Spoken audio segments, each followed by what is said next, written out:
feel out on that field today? It was hard. We had to fight. They were a real tough team. But we rose to the occasion, and I think it's probably one of the better games we played this year. Would you say Auburn was one of the tougher teams you met this year? Yes, sir. Probably the best team.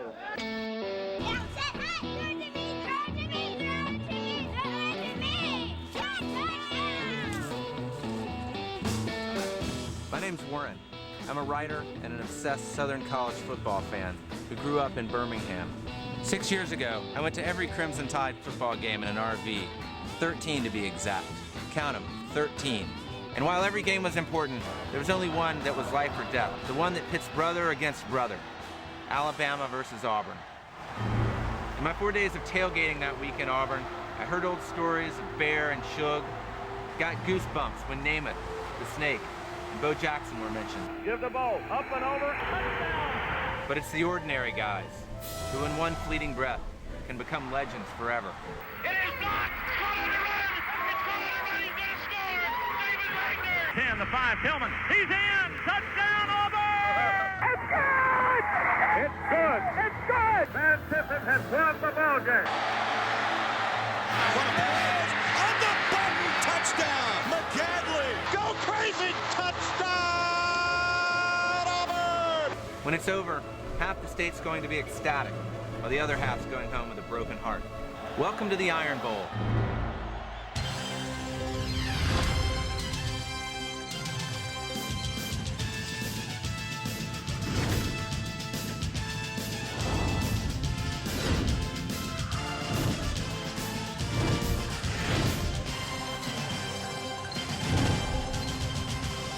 We welcome you to the Home Depot SEC on CBS. There was a serenity in the loveliest village on the plain this morning that was quite comforting. But that solitude broken a couple of hours ago when Tommy Tuberville led the Auburn Tigers through the Tiger Walk. It's great to be an Auburn Tigers. It's great to be an Auburn Tigers. A crowd in excess of 80,000 gathered in Jordan-Hare for this meeting between the Alabama Crimson Tide, once beaten for the year, and the Tigers of Auburn, twice beaten. And to begin the festivities, the majestic flight of the eagle called Tiger.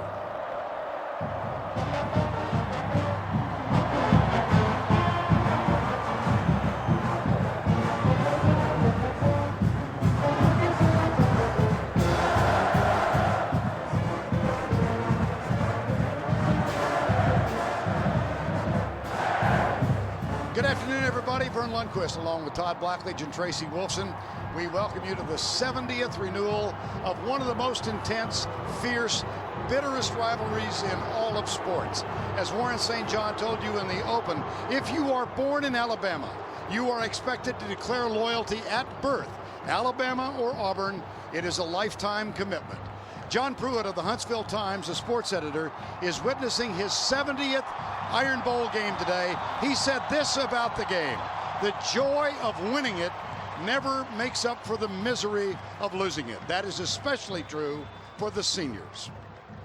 It's the Iron Bowl, you know. It's the biggest game of our career, biggest game of our season each year, you know, because this is the biggest rivalry game in college football. This is pretty much how you're going to be remembered through the whole season. No matter what happens, you throw the records out, and, you know, it's all what happens in the Iron Bowl, you know, who's going to get the brag for the next year. This is the game everybody remembers. You know, we can go 1-10. If we beat Auburn, everybody's happy. And, you know, we hadn't done it yet as a senior class, and that ain't how you want to go out. 38 seniors will put it on the line today. What they have in common, both teams, overtime losses to LSU. But a lot to play for, Todd, and what do you expect today? Well, this is an intense physical rivalry. It's going to be very much like a heavyweight prize fight. Both these teams have a powerful right hand. Auburn has the best offense in the league. Alabama, the best defensive unit. I think the game will be decided by which team has the stronger left hand. Both Alabama's offense and Auburn's defense have had some struggles over the last couple weeks. Whichever one of those units steps up today, that will determine who wins this football game.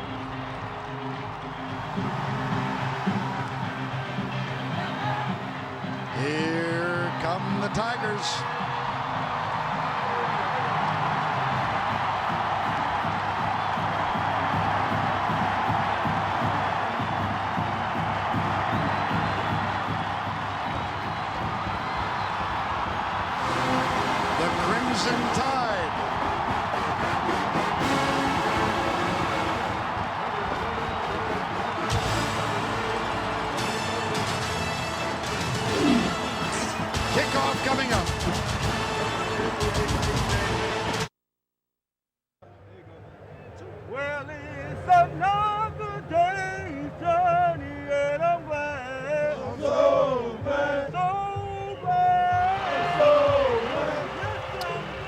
This game is complete. They're going on the road. Freddie Roach and the Crimson Tide.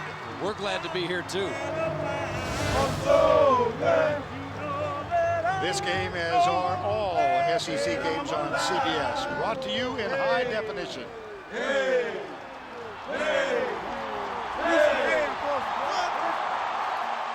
It is a spectacular mid-November afternoon. 60 degrees, very slight humidity, sunny skies, and a small breeze. The 70th meeting, as we've mentioned, Alabama leads it. Auburn has won the last 3. Look how close the scores have been. It'll be Matt Clark to kick off as Auburn won the toss, deferred to the second half. Glenn Coffey and Brandon Brooks will be the deep men.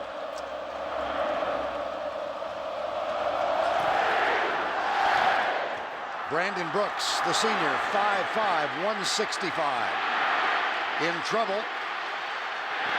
Gets to the outside and does not get quite to the 20-yard line, and we go down to Tracy Wolfson. Thanks, guys. Alabama had a tough time this week getting over their loss to LSU, but what made it easier was knowing that Auburn was up next. It was time to pick up the pieces and move on because there's a lot at stake in this one. A 10-win season, a BCS bowl berth, and most importantly, bragging rights. Brody Croyle said, "We didn't come this far to settle for 9-2. That's not good enough. Winning this game is what we want to be remembered for. That's how you want to go out with a win over Auburn." In every game this season on their first offensive snap, Alabama has thrown a pass, and in every game this season, they have completed the pass. They're going for the 11th.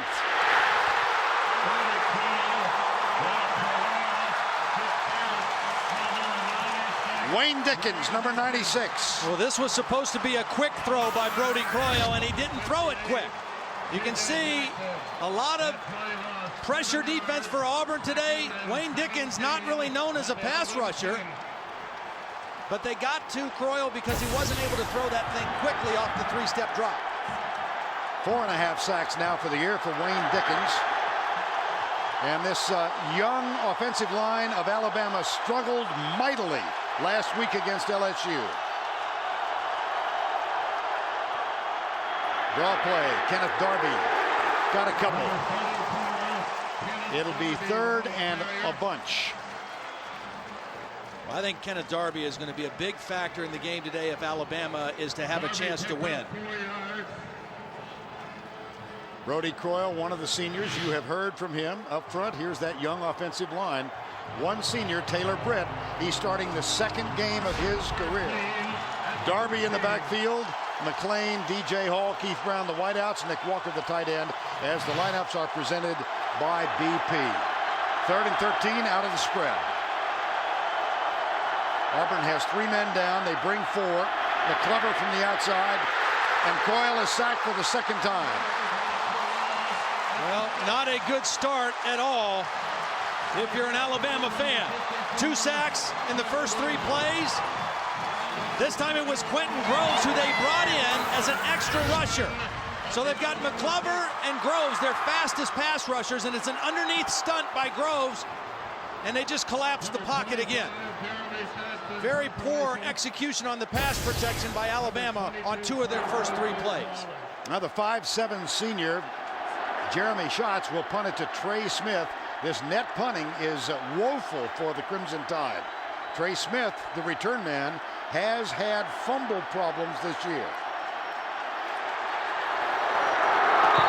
Oh boy, Schatz nails this one. They didn't get the playoff, and they've been dangerously close on 1st down and now on 4th down, not getting the playoff in the time allotted, the 25-second clock. And right now, Alabama they need to pick up their tempo, or this game could get ugly quickly. You see the play clock on the left, and you see the personal protector flapping his arms saying, "Snap the ball, snap the ball."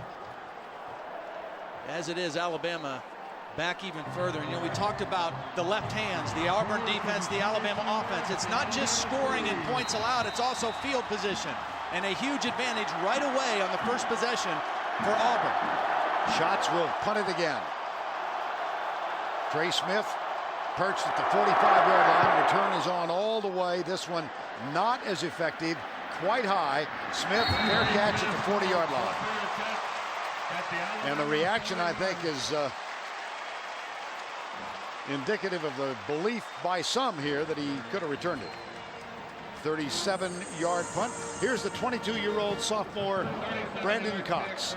After a horrid start in which he threw 4 interceptions in the second half of a loss to Georgia Tech, he's only thrown 3 since. Yeah, his demeanor and how he was able to bounce back after the performance in his first start has been remarkable. And Al Borges, his offensive coordinator, has done a great job helping him along. Kenny Irons, who has been on fire the last 6 games, bounces off a tackle, gets inside the 40, down to the 39-yard line. Offensively for the Tigers of Auburn, this is a very good offensive line. McNeil, Grubbs, Jonathan Palmer starts for an injured Joe Cope at center, Duckworth and Reddick. Irons, Slaughter in the backfield, Aroma Shadu, Obamanu, the wideouts, and Cooper Wallace is the tight end. I think one of the things we're going to see from Auburn is a lot of misdirection plays, particularly early. Bootlegs, reverses, things to try to take advantage of this speed. There's Brandon Cox. Got it out to Jake Slaughter. Beautiful timing by Cox because he had DeMarco Ryans in his face. Well, there was a bootleg. Again, when you play against a fast defense, you have to do things to try to get them running one way. Watch the fake go this way. Cox will come out on the bootleg, and he knows he's got to get his head around and his eyes around and get rid of the football quickly. He does that because Ryans is bearing down on him. And because he was a left-handed quarterback coming out that way, he was able to flick that ball out to his fullback Slaughter very quickly. DeMeco Ryans right at the point of the release and knows how close he came. First down, Auburn at the 25-yard line. They fake the reverse, give it off to Kenny Irons, and there's fine penetration defensively by Freddie Roach. He's the middle linebacker. Let's check this outstanding Alabama defense. Up front, Gilberry, Griffin, Clark, and Anderson. The linebackers, Simpson, Roach, and DeMeco Ryans. And the secondary, veterans all, Madison, Harper, Pepra, and Ramsey Robinson. Mike Shula, in his 3rd year as the head coach, has lost his first 2 encounters in the Iron Bowl. 2nd and 11.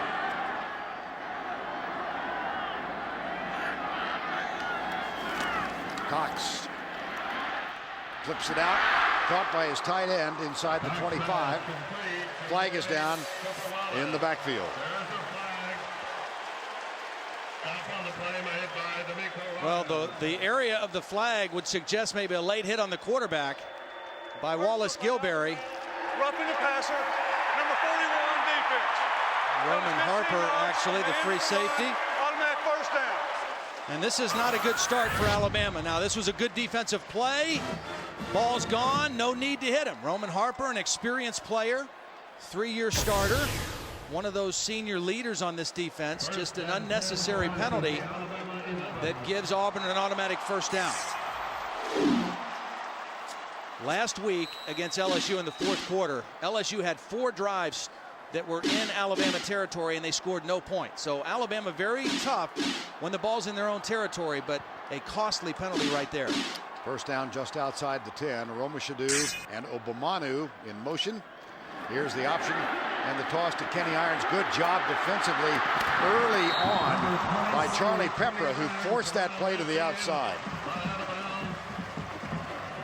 And the red zone for the season. There's Kenny Irons. 36 trips for the Tigers, 20 touchdowns, 9 of which have been field goals.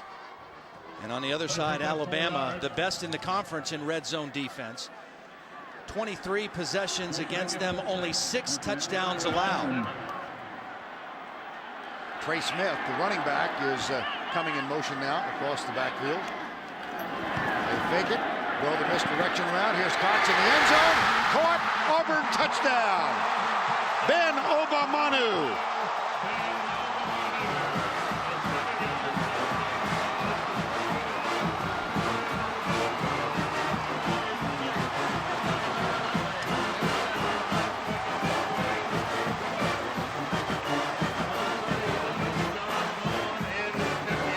efficient drive after 2 sacks defensively in the first 3 plays.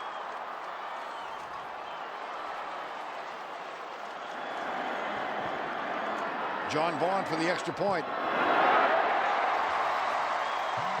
Quickly, it's 7-0. One of the things Alabama's Joe Kynes told us, we've got to be able to defend the bunch look. Here's a bunch formation, and Obamanu's going to come out of that bunch to right here. And again, the second bootleg we've seen in this possession. Fake that run, slip the quarterback out to a different position, and Obamanu comes out of that pack of receivers into an open spot in the end zone. Good execution, and Auburn on the board first. Tigers lead 7-0.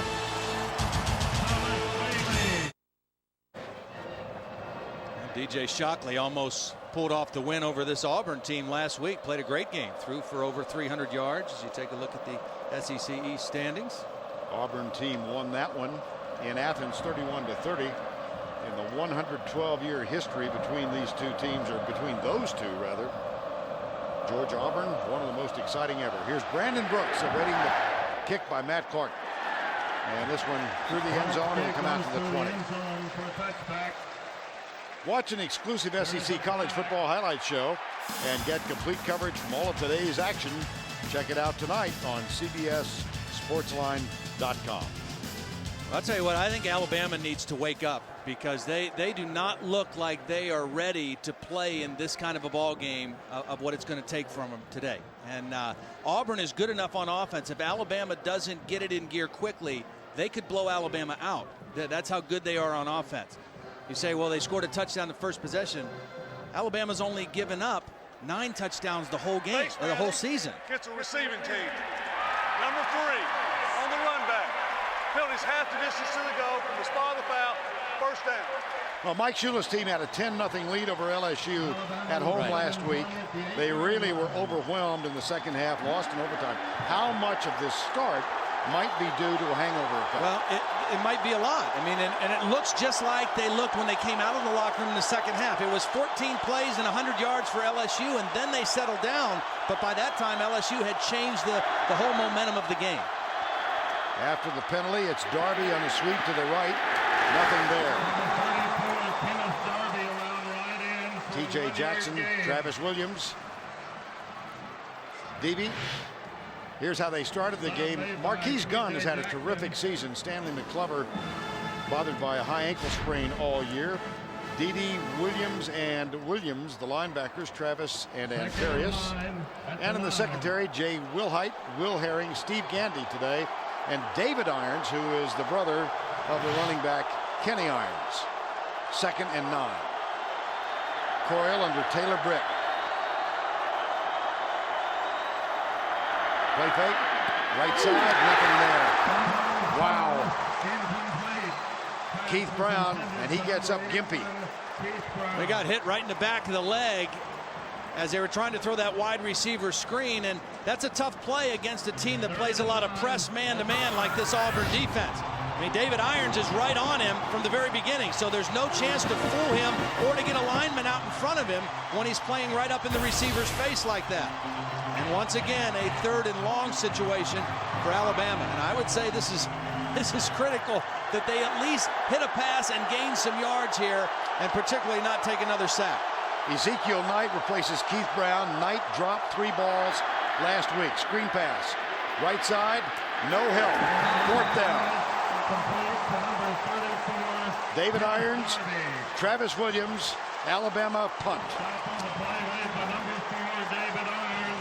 Well, last week against LSU to start the second half, 2 3-and-outs, and LSU scored the first 2 possessions of the second half to tie the ball game.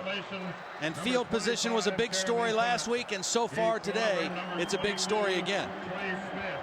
Trey Smith. Jeremy Schatz to punt. This one not very effective. It will go out of bounds, and where will it be marked? At the 32-yard line. A 37-yard punt followed by a 23-yard punt. Great start if you're a Tiger. Nightmarish start if you have a habit of saying roll tide.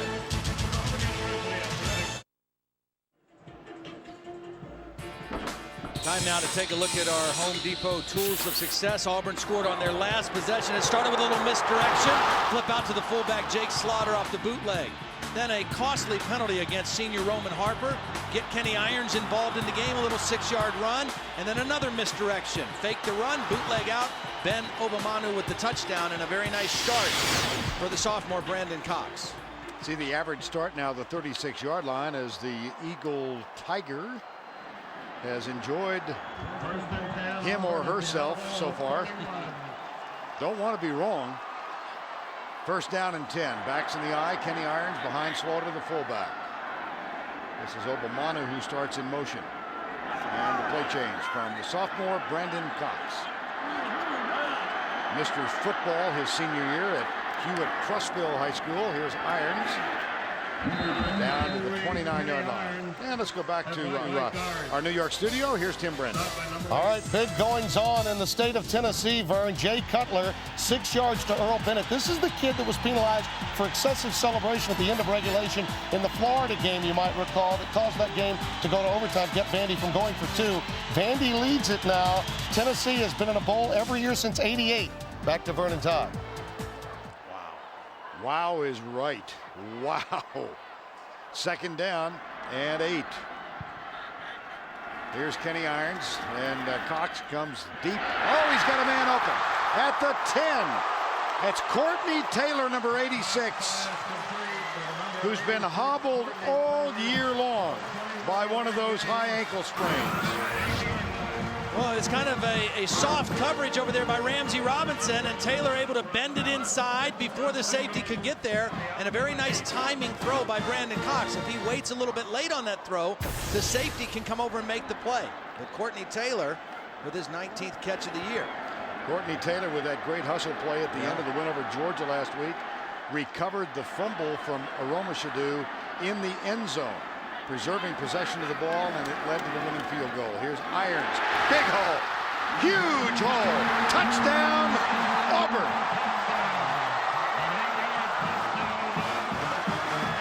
Well, again, you see the bunch formation by Auburn, the fake of the misdirection, and it's just a basic running play, but you got all that other stuff going on, and Kenny Irons is able to get it to the end zone. Kenny Irons began his career at South Carolina. Was unhappy there. His brother David was at Butler Junior College. They'd both been recruited by Auburn. He came here, sat out. That's Eddie Gran, the running backs coach, who's congratulating him. And he has erupted from midseason on. Had 1 carry in the loss to Georgia Tech. And now is under further review. Apparently there is the possibility of a fumble at the goal line. Now here's Kenny Irons backing towards the goal line. Oh. Did the ball cross the plane before it was knocked out? It looked like it was knocked out. Anthony Madison with the first hit. Still has it there. Still has it. Tries to move. If he crossed the plane before the hit from Freddie Roach, then it's going to be a touchdown. It'll stay as a touchdown. Roach recovered the football at the end of the play.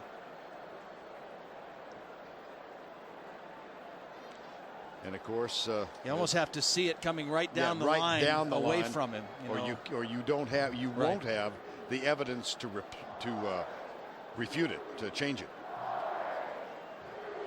From the end zone, it's hard to tell. Right. He's reaching the ball for the goal line, and you see his right shoulder over the goal line, but was the ball there first? Okay.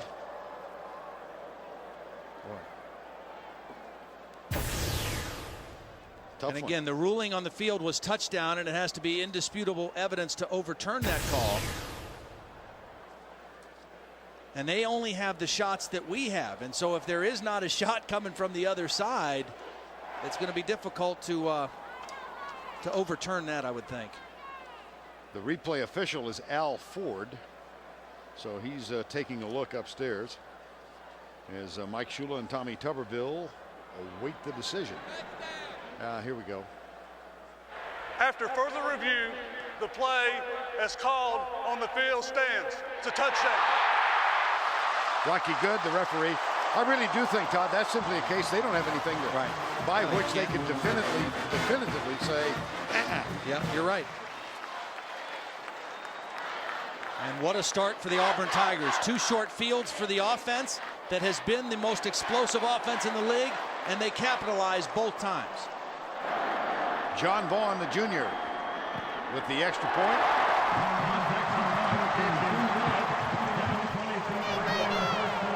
Great defense, field position, offensive domination.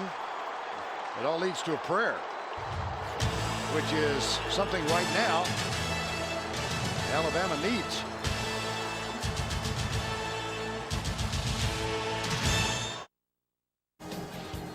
Let's take a look at our playbook presented by the Hartford. Auburn's second touchdown. Now they're going to bring a guy in motion and get into this bunch formation again. It's going to be a basic running play, but you're going to see the Alabama defense so confused because they've got to be aware of so many things. As to the handoff is made, they got to look at reverse over here, possible bootleg over here. Instead, it's Kenny Irons running right through the middle of the defense for a touchdown.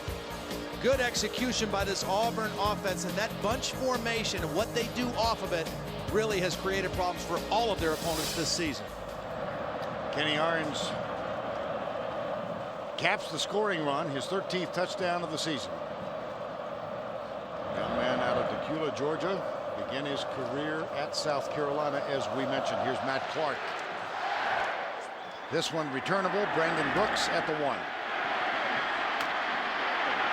Skips to the right, shakes a tackle, down at the 24. From the 1-yard line to the 25. Tuesday on CBS, rappel down a mountain, come face to face with a grizzly, and hurdle off a ski jump from the safety of your living room. Get in on the adventure of the Emmy-winning Amazing Race. Tuesday on CBS, America's most watched network. You know, I was in a game like this once, my junior year in college. We were playing the University of Pittsburgh on the road, and they were ranked #1 with Dan Marino as a quarterback, and they jumped on us 14-0, just like this, and we were completely out of the game. We were able to come back and score 48 unanswered points. I don't know if this Alabama offense is capable of that. Not if plays like that. There's a fumble in the backfield as Darby and Croyle got boy, they just look so.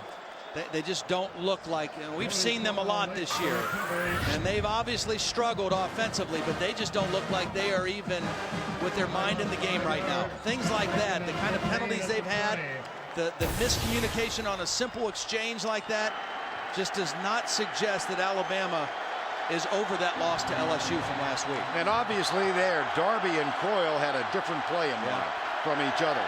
2nd and 15. Empty backfield now, Croyle. Quick setup inside. Keith Brown drops it. Well, in the loss last week to LSU, 8 drops by the wideouts and the tight ends for this Alabama team. If you go against a good defense, you better be productive on first down. This is what LSU did in the second half on their first down plays. And you can see really only 2 of them in there that you would consider wins on offense. Everything else was a loss. And so far today, they have done nothing on first down, and that puts them in these long 3rd down situations like they're in again right now. 3rd and 15.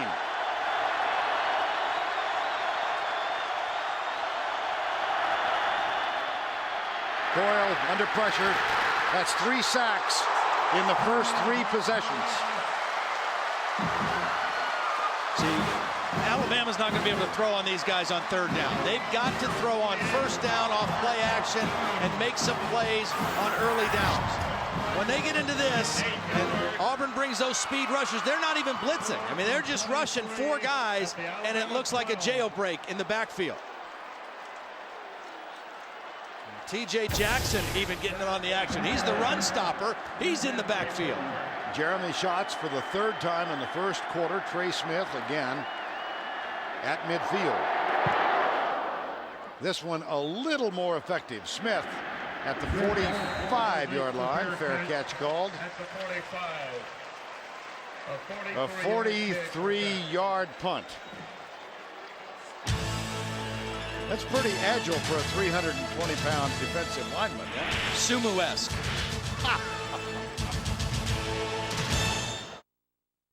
14-0 Auburn. If you're Alabama now, you've got to lean on your defense. It is up to the Alabama defense, who has played great all season, to step up right now and put an end to what's going on right now.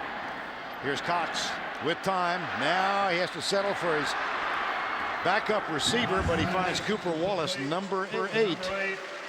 And let's go back to the studio for this game-changing performance powered by Pontiac. Here's Tim. Season-changing, too. Vern, the Vols' 22-game win streak ends over Vanderbilt as Jared Fagan intercepts Rick Clausen. This means only 6 bowl-eligible teams. The Music City Bowl likely without an SEC team this year. Back to Vern and Todd. That is stunning. What has become of Tennessee this year, just unbelievable. Here's Tristan Davis, number 27, who erupted in the win over Kentucky. 8 carries, 162 yards. Started the year as a defensive back, went to running back because of injuries, back to defensive back. Now he's back to running back. And he's the fastest guy on the team. He's one of the fastest guys on the whole roster. And Brad Lester, who was the starter at times in the backup, still bothered by a groin injury from the Arkansas game, and so that's why Tristan Davis is in there right now. Davis is a redshirt freshman from East Point, Georgia. Lost 2 on the last play. Here's Cox, quick setup. There's Obamanu, a spin. He's to the 44. Brandon Cox out of Hewitt-Trussville High School, the Huskies, has been dealing with an illness called myasthenia gravis. It's a muscular disorder. Forced him to sit out of school, to leave school for a while. Came back, had a redshirt season, backed up Jason Campbell last year. Grew up an ardent Alabama fan. Wanted to play there. Loved Jay Barker, same high school. But Dennis Franchione, who was the coach then, had Brody Croyle. Didn't recruit him heavily, and he wound up at Auburn. And he's settled in to have a really fine year. Here's the reverse. Obamanu, he's got a blocker down. He's got room. He does a little shifty run. Now it's a foot race into the end zone. Touchdown, Auburn.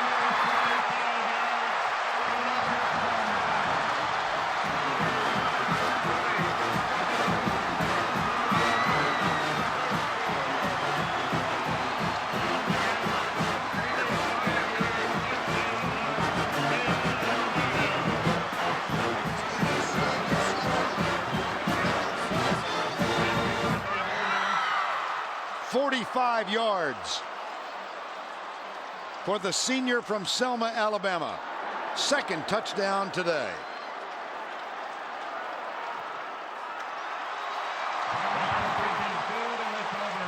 John Vaughn with the extra point. It is 21-0. And once again, the misdirection play. They're going to fake the run this way. They're going to bring Obamanu back on the reverse.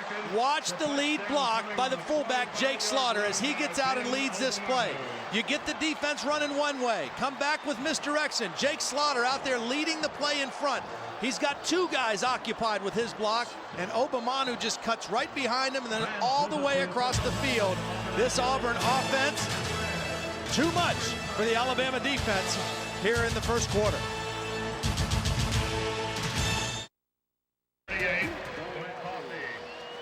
All right, Tim, 21-0 here. I actually got to do a Harvard-Yale game once. Back in the 70s, Dan Jiggets was a starter for that Harvard team. I saw a guy in a raccoon coat. I thought that was terrific. Well, this one has been all in the eye of the tiger. Here's the 4th kickoff by Clark, a touchback, Brandon Brooks. And Alabama's coming back on the field, and so far in this game, they are minus 25 offensively.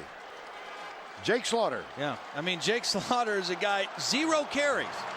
And you look at his career, only 0 carries this year, 7 receptions, but a very integral part of what they're doing this year, because last year Ronnie Brown and Carnell Williams played a lot in the same backfield, so the traditional fullback was not used as much. This year there is no Ronnie Brown, and so the regular fullback Jake Slaughter on the field much more for the Auburn offense.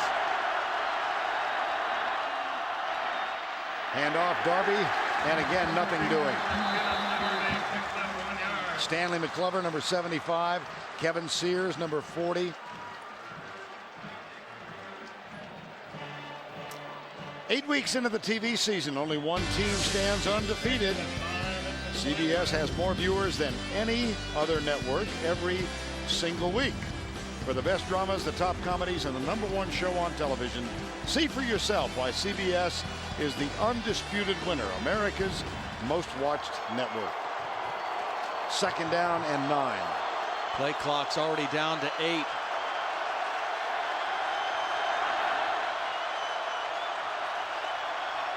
Coyle nailed, 4th sack. They blitzed safety and a linebacker, and nobody on the backside to protect Brody Croyle. When they motion the back out of the backfield, that leaves over 1. They're going to bring this guy and this guy. Too many guys for Alabama to block on the backside. 3 rushers, only 2 blockers, and the guy who comes free is Antarius Williams. This might have a familiar ring to it. It's 3rd and 15. Yeah, they've averaged 13 yards needed on a 3rd down play so far. This one even worse. 4 sacks already. Timeout. Taylor Britt didn't see Croyle turn. Fortunately for the Crimson Tide, time was given because the snap went into the end zone.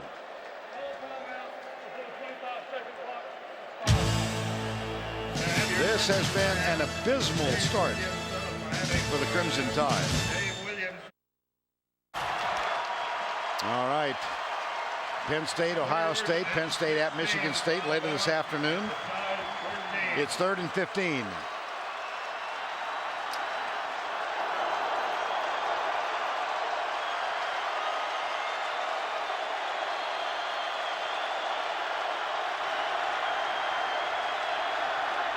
Coyle with a play fake. He's in trouble again. This is sad. I mean, T.J. Jackson, the defensive coaches, told us yesterday, he says, you know what, he can't rush the passer very well. He's our run stopper. He's a plugger. He doesn't get in the backfield. This is twice now. This is 5 sacks for the Auburn defense, 2 by a guy who's not supposed to rush the passer. T.J. Jackson right there just whips through the block of the guard, B.J. Stabler, and gets to the quarterback. And this is absolute domination by the Auburn Tigers. And I am shocked. 5 sacks in 4 possessions. Here's shots again. It's short. Trey Smith runs under it in the sunlight and is tackled. No fair catch caught this time. So far, Auburn has had the football at the 40, the 31, their own 45, and now the 41 again. Time, LSU with destiny in its own hands. They defeated both of these teams this year, and both games went into overtime. Here's Cox out of the backfield. That one is caught by Preche Rodriguez, number 15. Ball's on the ground. And a fumble. What are they ruling? Fumble. And Alabama ball. You know, last week, LSU did not commit a turnover. It was the first game in 26 games that Alabama's defense had not forced one. The question is it a little bit too little, too late, trailing 21-0? But that's what Alabama needed. Not only to get something positive, but also to flip the field position a little bit. You can see Rodriguez, a young receiver, fighting for extra yardage instead of going down, and Pepra rips the ball out. And here comes the Alabama Crimson Tide, hoping to find a solution to this pass rush of the Auburn Tigers. 5 sacks, and we've not yet completed the first quarter. 1st and 10. Darby, a couple that looked promising for just a moment. Well, I think it's safe to say that it all began to go awry offensively for Alabama when they lost Tyrone Prothro on October 1st. Prothro with that double fractured left leg. He is present today. Made the trip down with the team, but oh, do they miss him. This game here is not a matter of who they don't have as you look at Tyrone Prothro. This game has been about the guys who did come didn't come to play. Draw play again. Darby tries to get outside. He's got some room. And that really is the first positive offensive play for Alabama in this one. Kenneth Darby talked a lot this week about wanting the ball. Felt like he didn't get the ball enough last week in the second half against LSU. A 14-yard gain. He's had it a few times today with nowhere to run, but this time he gets out on the corner, finds a crease, and gets a much-needed first down for the Alabama offense. And they have got to get a little juice in what they're doing offensively here. And it starts up front with the big guys. Coyle will throw. Little swing pass to Darby. He reverses direction, cuts inside, gets to the 44-yard line. 20 seconds to go in the first quarter here. Let's go back to New York. Ohio State does beat Michigan. What a day in college football. Again, we have reached the end of the first from Jordan-Hare Stadium in Auburn. 21-0. We'll return to Auburn after this message and a word from your local station.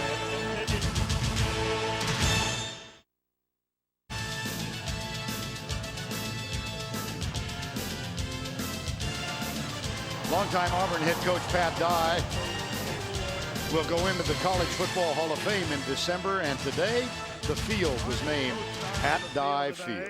Nancy McDonald. Pat Dye Field has been very good to Pat Dye's team so far. 21-0 as we get set for the start of the second quarter.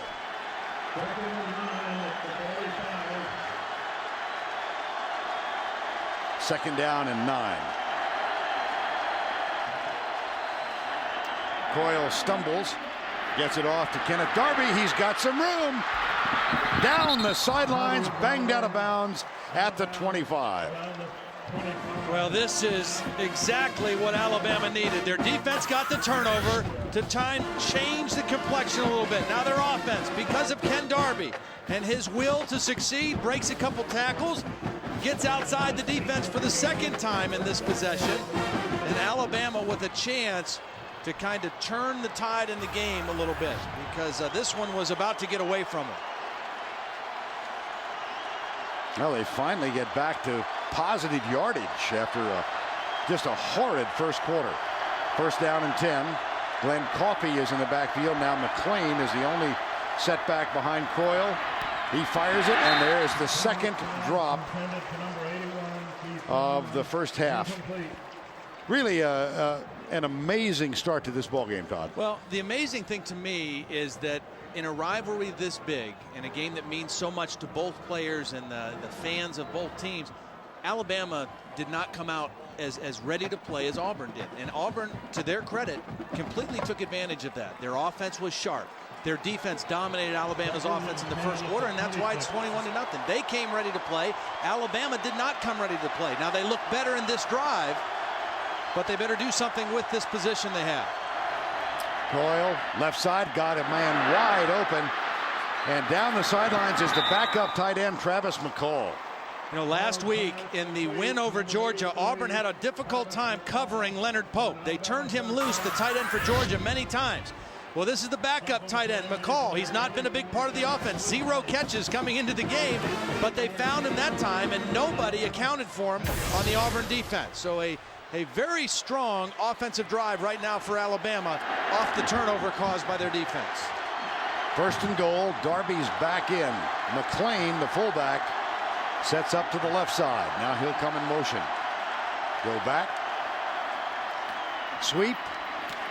Caldwell in front, Darby to the 1. The opening thrust of the second quarter for a Crimson Tide team that got the turnover near midfield. This is one of the best running plays I think Alabama has, because Antoine Caldwell is a very athletic lineman, and every time he comes out in the last several weeks, he gets his block. I mean, he does a nice job of getting his block. Looked like Darby got that ball to the end zone, but it doesn't look like they're going to review it. Second and goal, I formation. This is Tim Castile. No, play fake, and the pass is incomplete. Good job of coverage deep in the end zone. An even better job by Marquise Gunn, number 48, for staying at home on the bootleg because there was nobody else out there. And if Marquise Gunn bites on the fake, Brody Croyle will run this one in. Watch Marquise Gunn, number 48, stay at home on the defense. He's got responsibility, and he forces Croyle to throw that ball away. Will Herring in good position on defense, but it was really Marquise Gunn that forced the play. 3rd and goal from the 1. Castile again is the running back in this power formation. He's got 6 touchdowns. Looking for the 7th. Drives in. Alabama is on the board. What a great gut check drive for Alabama. It started with their defense, and that's been their strength all year. Their defense got the turnover, got them some field position. Ken Darby hit a couple nice runs, and Alabama stops the bleeding and gets on the scoreboard. 7th touchdown of the season for one of 2 sons of the All-American Jeremiah Castile, who was a part of that memorable 1981 ball game between these two when Bear Bryant won his 315th and Pat Dye, just honored, was in his first year as the head coach at Auburn. Tim Castile, his brother Sim, is a defensive back, and he goes 1 yard. Tough run, gets a good block from Stabler and McLean, and the Crimson Tide on the board. The margin is 14.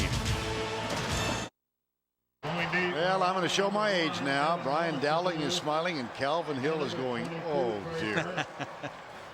Brian. And those two are saying, who? That's right. Who are you talking about? Brian Dowling was, of course, a great quarterback at Harvard. Calvin Hill, top draft pick for the Dallas Cowboys when he played at Yale. Much better known now, he and Janet, as the parents of one Grant Hill, who can play a little basketball. 21-7.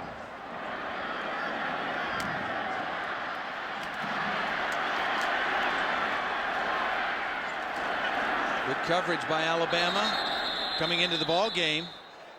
Number 1 team in the conference and kickoff return Auburn. Well, let's check in with Tracy Wolfson.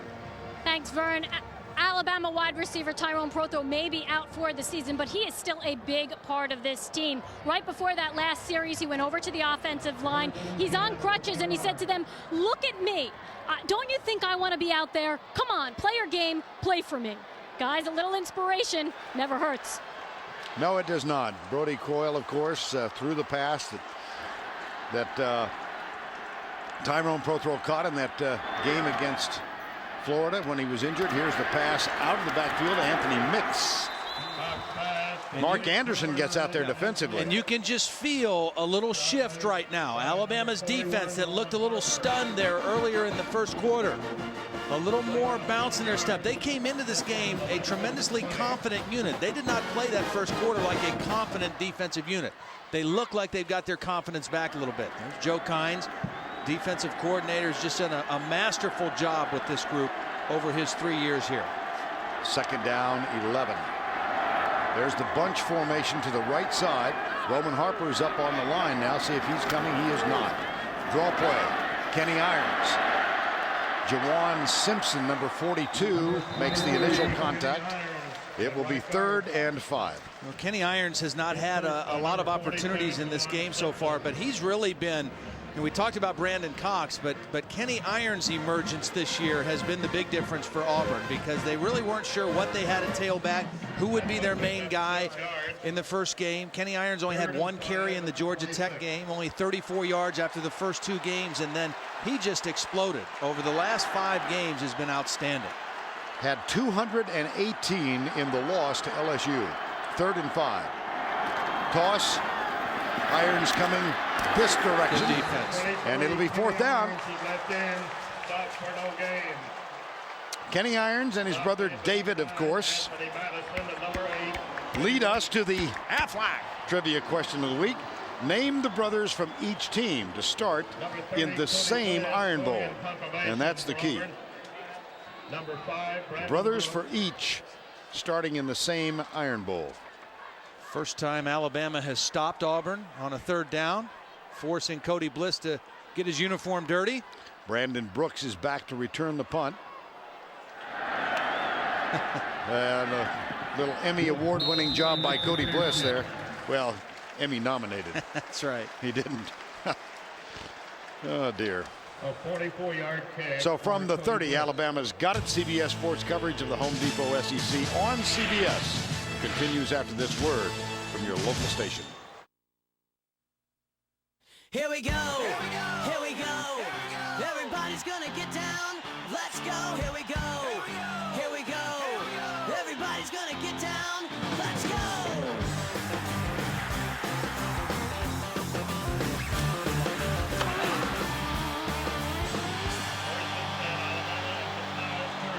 Auburn Tigers lost their season opener to Georgia Tech. The only other loss, an overtime defeat to LSU. The Alabama Crimson Tide, one loss. LSU in overtime last week. Play fake Croyle. Has some pressure, fires it out to Coffey, who is, it's not Coffey, it's Nick Walker, number 88. Well, the last time Alabama had the ball, a very nice answer after their defense got the turnover, and it really started with Ken Darby. He had 2 excellent runs in the drive. This was his second one. And then a pass to seldom used Travis McCall, the backup tight end, and then Tim Castile in their power formation gets it in the end zone. So the defense started with the turnover. Darby gave him a little juice, and they finally got on the scoreboard. 2nd down and 6. Draw play, Darby comes right, Castile with a bit of a block, and Darby out of bounds short of the first down near the 37-yard line. David Irons, number 4, made the tackle. See, the rushing yards on college football, as you all know, sacks go against the rushing yardage, so 5 sacks have reduced that number significantly. 3rd and 3. 21-7. Well, this is rare territory for Alabama, 3rd and short. They haven't had many of these so far. That's Castile going to the left side. Coyle back, rush from the outside. He's got a scramble, and he's going to be caught short. Pressure coming from the outside, McClover among others. And there was Marquise Gunn again as well. Well, this is a pressure front. It's kind of an 8-man front by Auburn. You see all these blue jerseys. They're going to come after the quarterback. Brody Croyle not able to throw it on his last step, and then he's knowing right now, I better take off. I don't know if he's feeling all that comfortable back there on the straight drop back still. Over the last couple weeks, he has been knocked around quite a bit. Trey Smith, who as a freshman with injured backs came into this game and rushed for 126 yards. He was the starter at the beginning of this season, gave way to Kenny Irons, and he's the punt return specialist now. And he will let it go out of bounds inside the 25. Jeremy Schatz with the punt, 38 yards, and time call. 21-7, Tigers. Gary Hogaboom, pride of Central Michigan. Yes. Chippewas won today in overtime, 31-24. Bump up to 6-5. They're bowl eligible. You are Johnny on the spot today. No. Just Todd on the spot. Prepared for the Hogaboom spot. That's all. On first down, Cox. Roman Harper gets there. The pass is ruled incomplete. I guess his arm was going forward. And if there's any indication, if there's a little more bounce in the Alabama defensive step, the first bootleg, D'Amico Ryans came and Brandon Cox was able to get rid of it a hair soon. This time Roman Harper's there. They're not able to pick him up with the block by Tim Duckworth, and he forces the bad throw. So Alabama defense has settled into the game a little bit more here. Now the pressure back on Brandon Cox and the Auburn offense to reestablish themselves. That is the first incomplete pass for Cox. He's now 8 of 9. 2nd and 10, motion by Gilberry. Flag is down. They run the pattern deep. Courtney Taylor. Incomplete. Very smart though. Brandon Cox knew he had a free play because of the jump on the left side of the Alabama defensive front, and he took a shot down the field to Courtney Taylor. And with these receivers, you've got an experienced group of big physical receivers. A lot of times Brandon Cox just throws the ball up for him. Defense, number 92. Penalties 5 yards from the previous spot. Still 2nd down. You're going to see the movement over here And the center, Jonathan Palmer, is going to snap the ball when he feels the movement come across. Brandon Cox says, I got a free play. I'm going to go ahead and take a shot down the field and see what happens. And these receivers, again, big physical guys, they've gone up and made a lot of plays on a close ball like that all season. Wallace Gilberry was the man who jumped. It'll be 2nd down and 5. 4th penalty on Alabama already. Sweep left side. Kenny Irons. Nice pursuit defensively. Mark Anderson and Freddie Roach.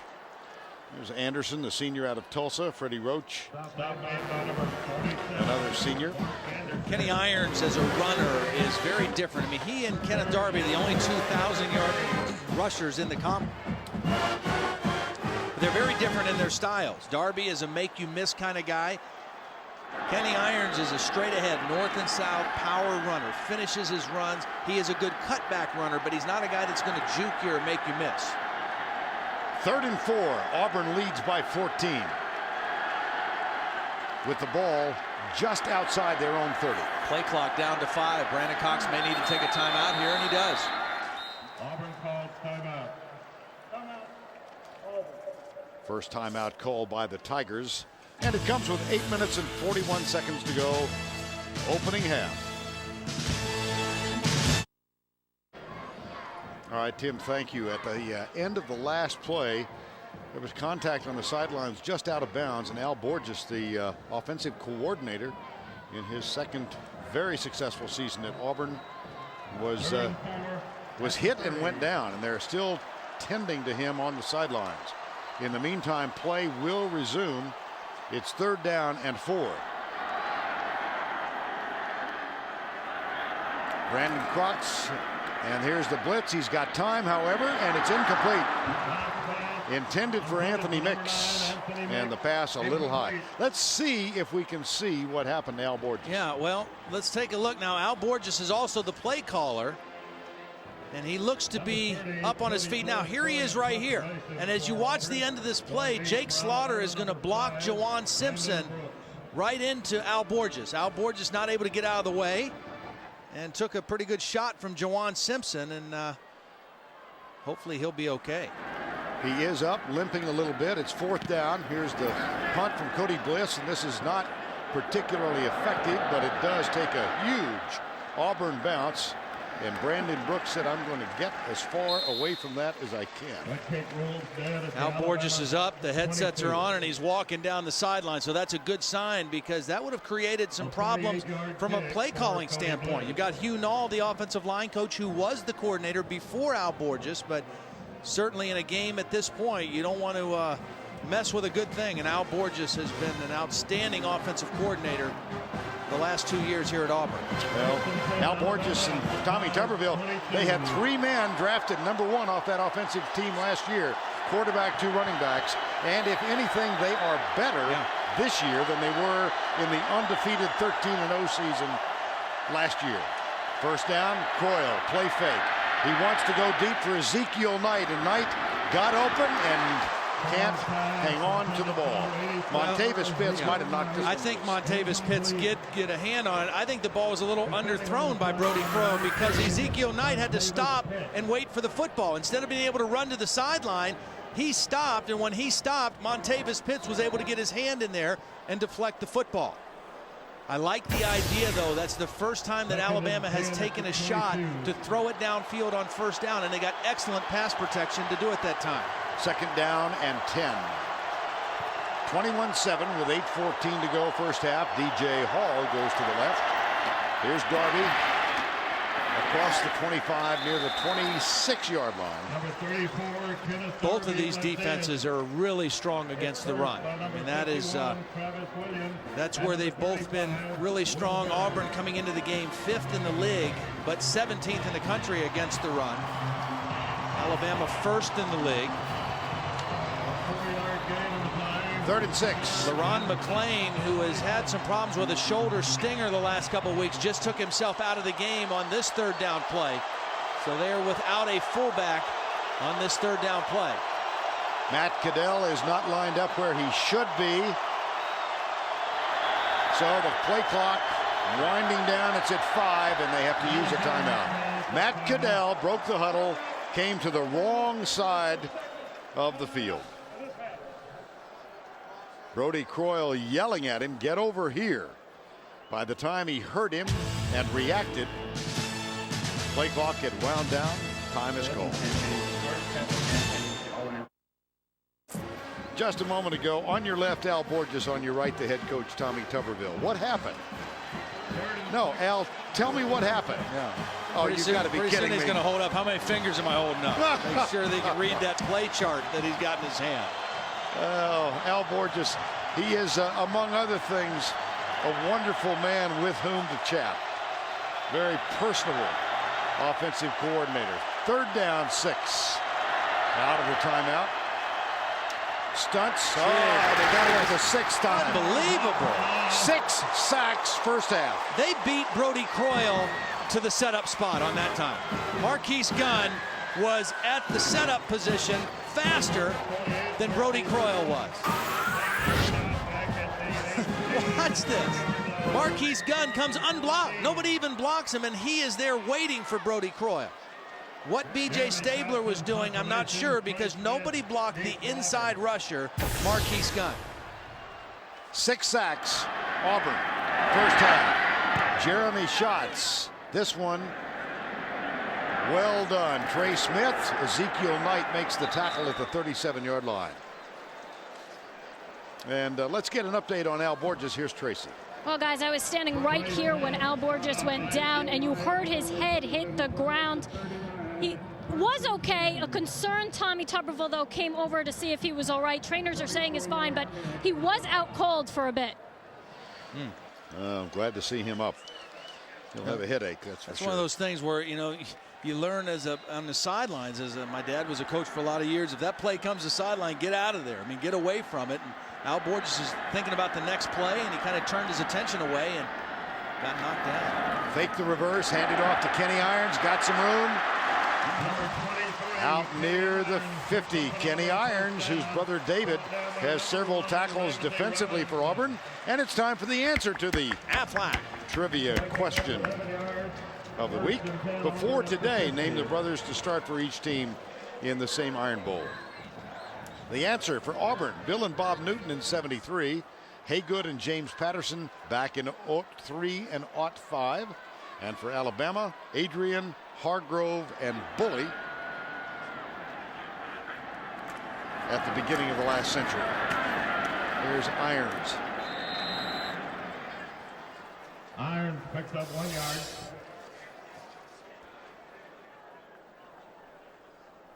They're the Vandegraff brothers. Adrian, Hargrove, and Bully. 49.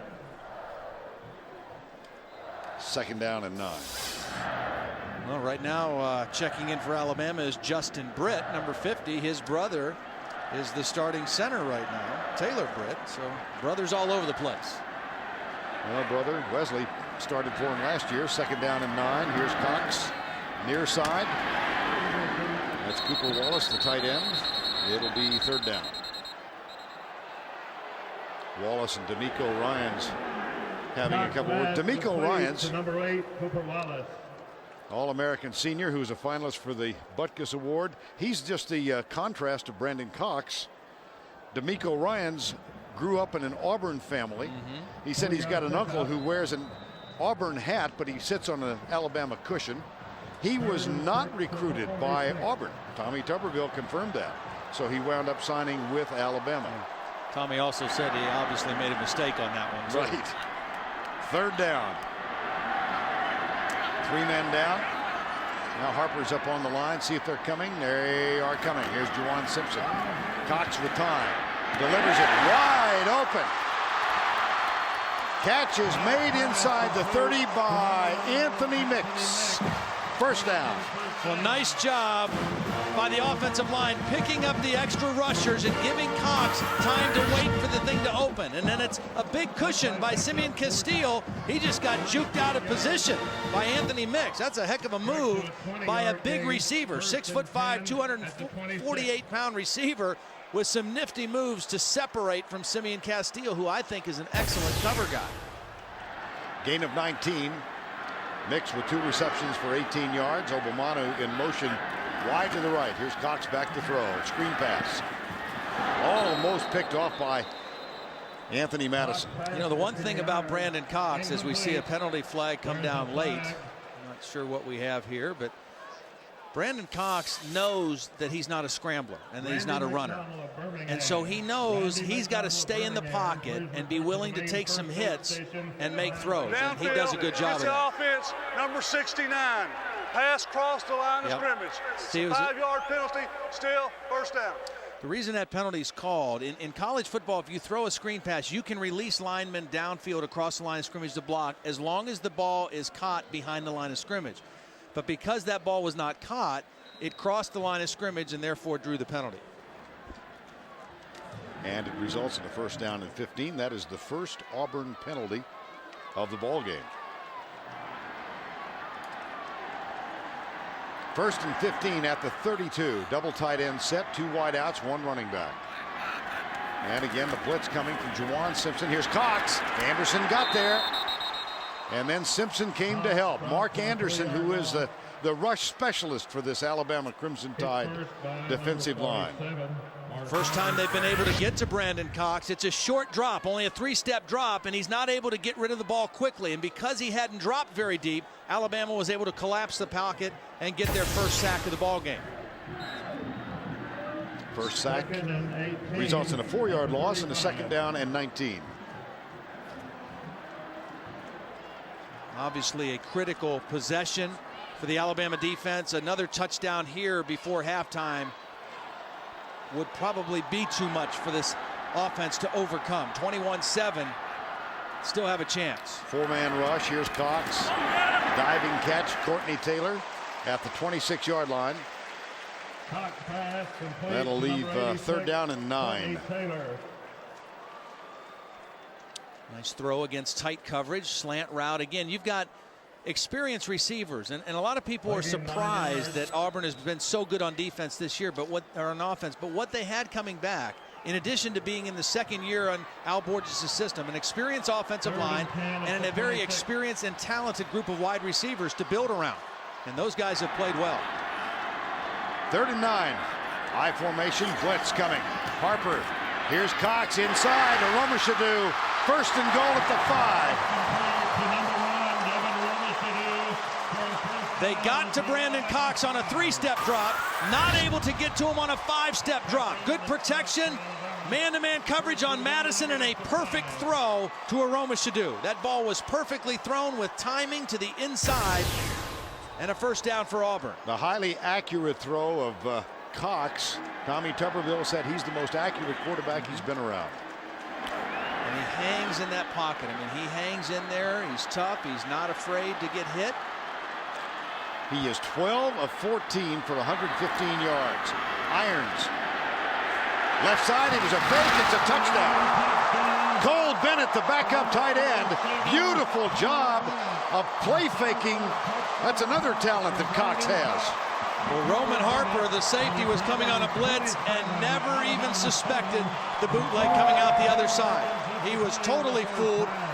And then Mark Anderson, the end, was dropping off into coverage, and he could not stay up with the tight end.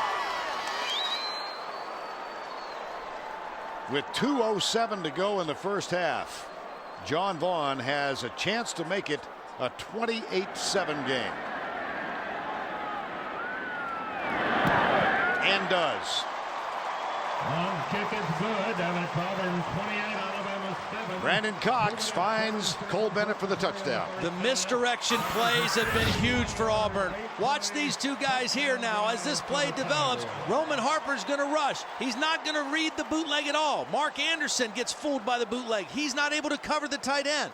Misdirection by the Auburn offense and beautiful execution by Brandon Cox have just given Auburn a 21-point lead.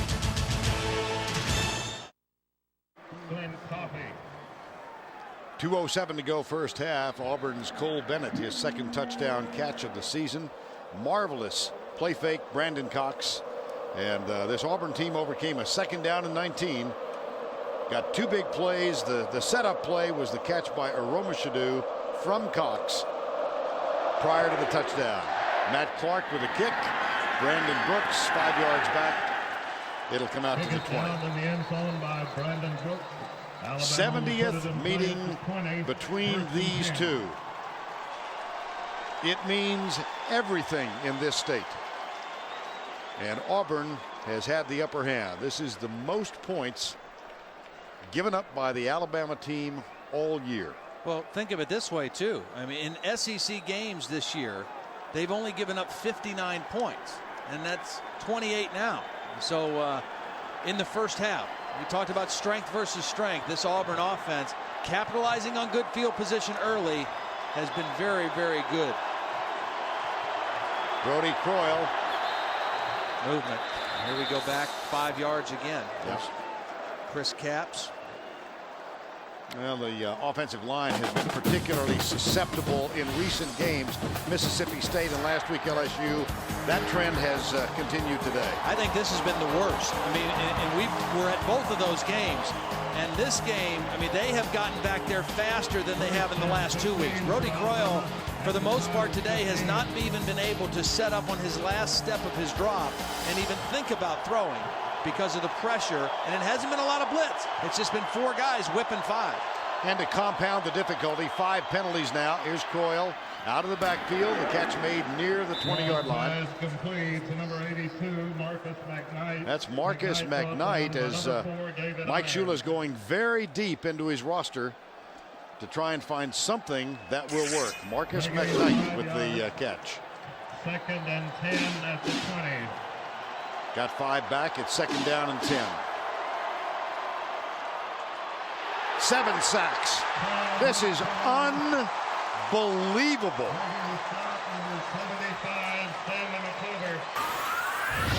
I mean, Brody Croyle is not able to read the coverage because he's too busy worrying about where the pressure's coming from. In that case, Kyle Tatum just turned loose Stanley McClover. And you've got to get in there and fight and give the guy as much time as you can. And then in some cases, if he has time, he's got to throw the ball away if he doesn't have anybody open. But David Gibbs, the defensive coordinator, his first year here at Auburn, has got things going his way. Time has been called by Auburn.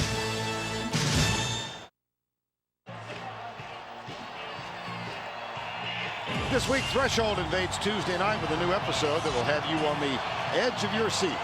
Don't miss the critically acclaimed Threshold on a special night and time. Tuesday at 10, 9 Central on CBS, America's most watched network. If you see Brody Croyle in the state of being shell-shocked, it's understandable. Draw play. And here's Glenn Coffey, the freshman running back, who's out near the 25-yard line. That'll send up 4th down. And Auburn's 59 seconds to You're go. going to use another timeout and try to tack something else on here right at the end of the half. Maybe go after the punt. That's their last timeout. And the time is called with 59 seconds to go as Glenn Coffey leaves Alabama facing 4th and 5. Jeremy Schatz with his 7th punt of the first half. That ties the high number of punts for him in a single game this year. And they come in the first 30 minutes. Here's Trey Smith at the 41. Nice downfield tackle inside the 41. Smith on a return from the Auburn 41. There is a flag. Coming up, the Geico halftime report. We'll go back to New York with Tim Spencer and Archie Manning. Back in the studio with all the scores and highlights from today's critical rivalry week.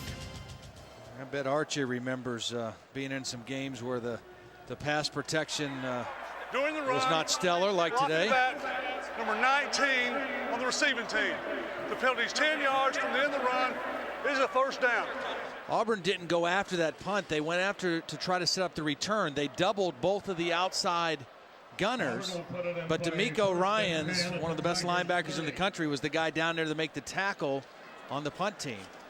So it just shows you how versatile he is as a player. Auburn leading 28-7 with 48 seconds to go. This game was played between 1948 and 1988 in Birmingham, allegedly a neutral site. David Housel, the retired athletic director, said yesterday Birmingham was about as neutral as the beaches in Normandy on D-Day. There is David Housel, one of the fine gentlemen in all of college athletics, a dear and trusted friend for years. And earlier this season, the press box here at Jordan-Hare was named the David E. Housel press box. He said this game has been a consuming concern for him for 48 years, and it's nice this week to not really have to worry about the results. He said he's learned in retirement that the ultimate result of Western civilization does not depend on who wins Alabama-Auburn. His wife Susan to his right, and they stand in this applaud, as do most of the orange and blue clad Auburn Tiger fans, because this has been overwhelming. 28-7. Now ready for our conversation with Mike Shula. It's presented by Charles Schwab. Here's Tracy. Thanks a lot, guys. Coach, a new situation for this team, down 21 points. How do you get back in the game? Well, you know, first of all, we got to do a better job up front. It's pretty obvious to everybody that their defensive line is doing a real good job against our offensive line. And but you know, we're going to have some opportunities. We got to take advantage of them, just make some plays, keep our poise. We got to regroup at halftime. Their offense has done a nice job with good field position, but you know, we just got to try to get one score, get back into the game, and then see what happens after that. Thanks a lot. Good luck. Thank you, Tracy. 28-7 at halftime. Jordan-Hare in Auburn. Let's go back to New York. Here's Tim Brando. Halftime with Auburn leading by 21. Let's go down to Tracy for an SEC moment presented by Sonic. Vern, it was the decade Pat Dye took over and changed this rivalry. 1981 against Auburn, Bear Bryant won his 315th game to become the all-time winningest coach in Division 1A. The next year, Bo Jackson's goal line plunge ended the Tigers' 9-game Iron Bowl losing streak. In '85, the Tide QB Mike Shula engineered a late fourth-quarter drive to set up the miraculous Van Tippen field goal. The next season, Auburn exacted revenge as Lawyer Tillman scored the game-winning touchdown with 2:18 remaining. And in '89, the Iron Bowl finally came to the Plains, and Auburn won the first-ever matchup in Jordan-Hare, 30-20. Guys, I spoke to Bo Jackson before the game, and he said that '82 game was by far his best Iron Bowl memory. All right, Tracy, and appropriately, the field here was named Pat Dye Field in ceremonies prior to this game. Thus far, the Crimson Tide has not had much to cheer about. In contrast, Aubie's been creating soap suds.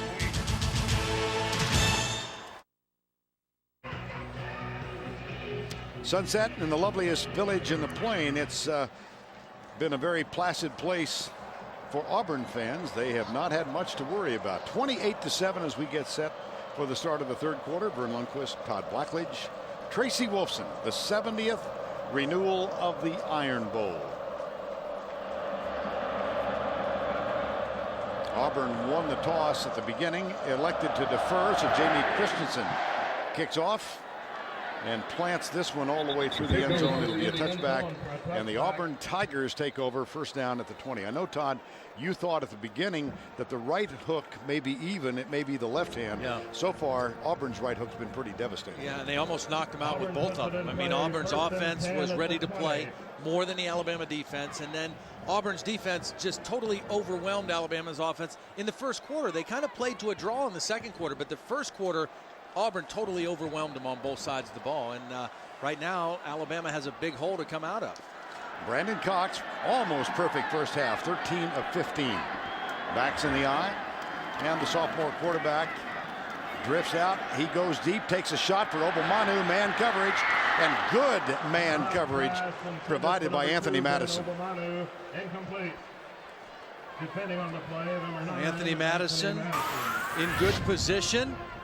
Finds the football. You see how quickly he got his head around and just not able to secure the catch. Charlie Pepper there to help out, but they got one turnover in the first half, and that led to Alabama's only score. Almost came up with another one right there. 13 of 16 now for a modest 120, but the accuracy is what stands out there. And his poise and demeanor is just uncanny, I think, for a guy who hasn't played very much. Kenny Irons trapped in the back. Let's take a look at the statistical breakdown of the first half presented by Jeep.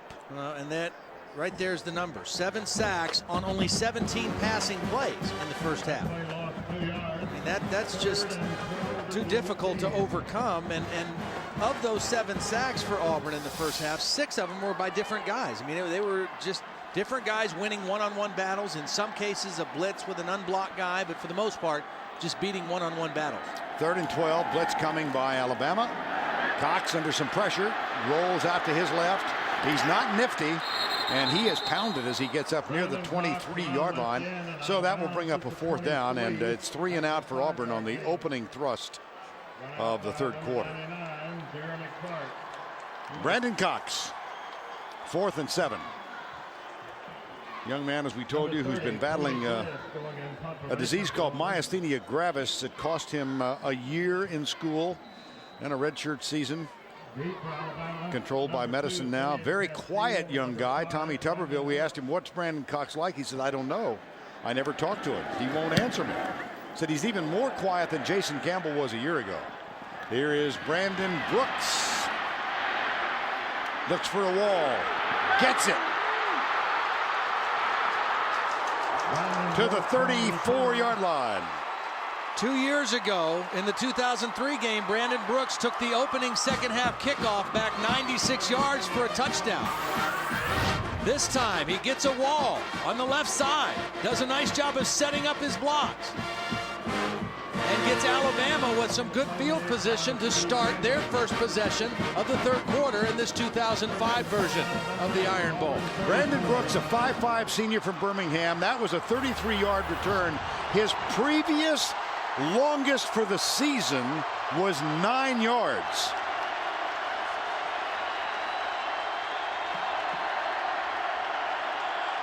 Against Mississippi State and against LSU, Alabama really struggled in the second half. This one, pre-snap penalty. Yeah, and this is maybe the 3rd time this has happened. On 1st down, they've had a penalty that's make it 1st and 15.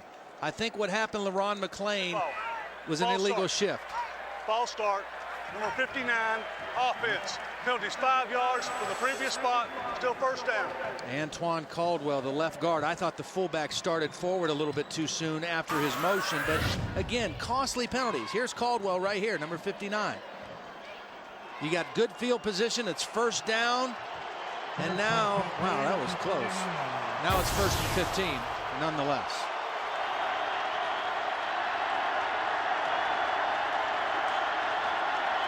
Four-man rush by Auburn. Darby, nice, elusive. There's another move. 2 fine moves to avoid tackles. And right there, that's the run where you kind of see the difference between these 2 excellent backs, Kenny Irons of Auburn and Ken Darby of Alabama. He has the ability to plant his foot and make people miss, change directions without losing speed. Kenny Irons is more of a straight-ahead runner, breaks a lot of tackles. Ken Darby makes a lot of people miss tackles. That was an excellent run. Darby hampered in this game a year ago because of what ultimately was diagnosed as a sports hernia. Had a very tough evening trying to make amends. He got 9 on that last play. Here's Darby again, up the middle, busts through. He's got a 1st down inside the 20. So back-to-back outstanding runs for Kenneth Darby. And Mike Shula, like she told Tracy on the way to the locker room, we've got to try to get one more score and get back in this thing and see what we can do. Good surge up front. You're having trouble pass blocking. We'll do what these guys do best. Run the football right at this Auburn defense and give it to a guy who can do it. Ken Darby. Good double team by the tight end and the tackle on McClover, and Ken Darby into the backfield. That is only the 4th 1st down for Alabama in the ball game. They trail by 21. 1st and 10.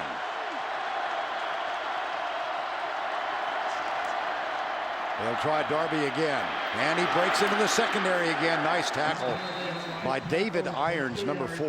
Brought down by number 4, David Irons. Alabama inside the red zone. Mark Gillen, John Parker Wilson, the 2 backup quarterbacks alongside Mike Shula. For the season, 37 trips inside the 20-yard line, 16 touchdowns, and 12 field goals. That just underscores the kind of problems this Alabama Crimson Tide team has had offensively. 2nd and 8.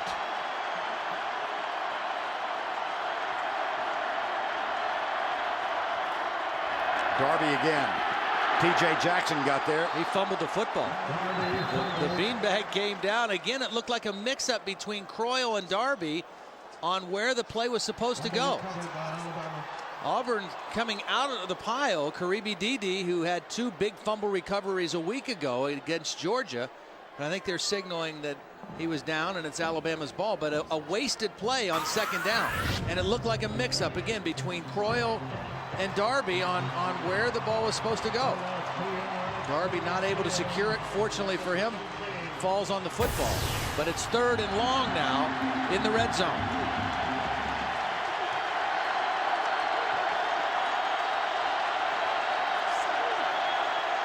They bunch up, now break the bunch, and one comes to the right side. That's Goodell. Pressure from McClover, 8 sacks. I mean, that's not even fair. I mean, Stanley McClover, who has been hurt with a high ankle sprain for most of the season, and up until the last 2 weeks has just gotten healthy, shows he's just too fast for the tackles of Alabama. Kyle Tatum, number 58, is going to try to block him. He doesn't even get a hand on him before McClover's in the backfield. Very difficult for these tackles to block the speed rushers of this Auburn defense. That brings on Jamie Christensen, who was the hero of back-to-back wins, Ole Miss and Tennessee. This would equal his season long. Matt Miller will hold. Christensen from 43 just does cut it inside the right upright. Well, they got points. They wanted a touchdown. And after the Brooks punt return, it looked like they were going to have a great chance to get a touchdown. But you take 3. 3 is better than nothing in this situation for Alabama. It's 28-10, 3rd quarter.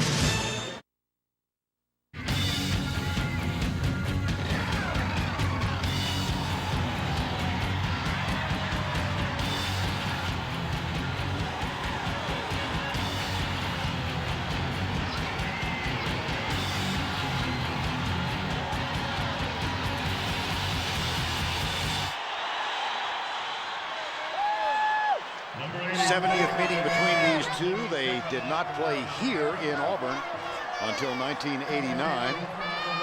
Alabama opens their first offensive set in the 3rd quarter with a field goal. And the margin is 28-10 with 10-12 to go, 3rd quarter. Auburn about to get it back.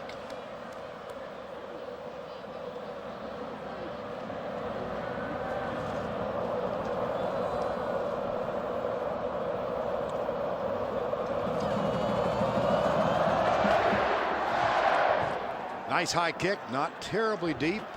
Aroma Shadu bobbles it at the 1, and he is in jail. A scramble for the ball, and he is pounced upon at the 1-yard line. You know, coming into the game, he was averaging nearly 27 yards per kickoff return, one of the best in the conference, but he just kind of lost his concentration on the catch. Didn't catch it securely, and then when he picked it up, Alabama was down there with their coverage. Very fortunate that something worse didn't happen, but poor field position, the worst of the ball game for the Auburn offense right now. Slaughter at fullback, Kenny Irons at tailback, Brandon Cox is the quarterback from the 3-yard line. Handed off to Irons, he heads right. He's not out of the end zone. He's in. Oh, they're going to give him forward progress at the 1. They're going to mark the ball down at the 1. Wow. That was close. D'Amico Ryans thought they had a safety. Chris Harris, and so did the Auburn or the Alabama fans. Kenny Irons tried to bounce this out a little bit, and when he did that, boy, I don't think he got out of the end zone. I mean, I don't know where his forward progress was. He took himself back into the end zone. I mean, that was not being pushed back in the end zone. He ran himself into the end zone. From the 1. That was one of the Britt brothers. Justin Britt. Let's see if he was drawn offside. Drawn offside by Brandon Cox's voice, but that's not going to help his cause. Dead ball, offsides. Number 50. We had contact in the neutral zone. The penalty's 5 yards from the previous spot. Still second down. Another costly mental mistake by Justin Britt. He's got to watch the football. He can't listen to the quarterback's voice. He's right there with his nose over the ball. Here he is right here. I mean, he's just got to look right in there and hold his water. Instead, gives Auburn a little breathing room with their offense out beyond the 5-yard line. 7 penalties, 41 yards, and it's 2nd and 7 at the 6. Irons, he struggled today and is caught and dropped at the 7. Let's go back to New York and spend a moment with Tim. Tim, Lee Groscup and I spent a lot of time in Utah back in the 70s and 80s, and I've done the battle for the Beehive boot. Here's Cox, and it's overthrown for Obomanu. It'll be 4th down. Well, Alabama overcame the penalty. They overcame what I thought was a little questionable call, not giving him the safety, and they still force a punt out of the end zone for Auburn. So back-to-back 2 excellent defensive stands by the Alabama defense. And Alabama's going to employ this or deploy 2 men back. They've done this for a couple of games. We saw it with disastrous results one time. Well, they did it the last punt return, and Brandon Brooks did a nice job of returning it across the field down the left sideline. 4th and 7. Cody Bliss, 4th punt of the game. It's a little bit of a run. Line drives this one, and Castile says, get away from it. And it stays in bounds. Like a magnet over there on the sideline, drawing it back into the field of play. How do you do? Even Mike Shula has to smile at that. Cody Bliss. Oh, my. Nothing to it but to do it. One defeat in SEC play this year. Both of those defeats came to LSU, both in overtime. So LSU can win the West by winning tonight against Ole Miss and Friday against Arkansas, but still a lot to play for here, Todd. Yeah, and for Alabama right now offensively, they've got to try to avoid 3rd down passing situations as much as they can. If they want to throw on 1st down, and when they do throw, they better look to do some max protection type things with 2-man routes, because right now when they just block with 5, they are not able to block these fast pass rushers from Auburn. 1st down and 10. Castile's the fullback. Play fake. Brody Croyle looks deep. He's under trouble and fires it as he is hit and dropped by Marquise Gunn. Again, the pressure was there. Well, Marquise Gunn has done a nice job of staying at home on his responsibility. Here he is, the defensive end, and he's got the backside. So when Brody Croyle comes out on the bootleg, he can't get sucked in too far. He's got to keep leverage outside, and he forces Brody Croyle to throw the ball away. I just find this stat staggering. That's the 19th time that Brody Croyle has gone back to throw. 8 times, 8 of the 19, he has been sacked. He's completed 5 today, and a flag. Another movement penalty. Freshman tight end Nick Walker left early. Dead ball, false start, number 88 on the offense. Penalty's 5 yards from the previous spot. It's still 2nd down. So when you're struggling as an offense like Alabama has been struggling over the last 3, 4, 5 weeks, you can't add to that struggle. I mean, you can't take these negative plays that are just a result of a lack of concentration because you aren't able to overcome them. I mean, you're having a difficult enough time making positive yardage, a difficult enough time protecting your quarterback. To go backwards on just simple mental mistakes you just can't get away with it. That is the 4th false start of the game for the Crimson Tide. Darby goes left. Gets the 5 back. He's down at the 40, but here we are again, Todd, 3rd and 10. And again, look at the penalty. It was 2nd and 15. That was a good run for Darby, 5 or 6 yards. But instead of being 3rd and 4 or 5, it's 3rd and 10. And this is where they just have not been able to block. I wouldn't be surprised to see Alabama maybe even try to slip a draw in here. So far today, 0 for 4 on third downs when it's 7 yards or more needed.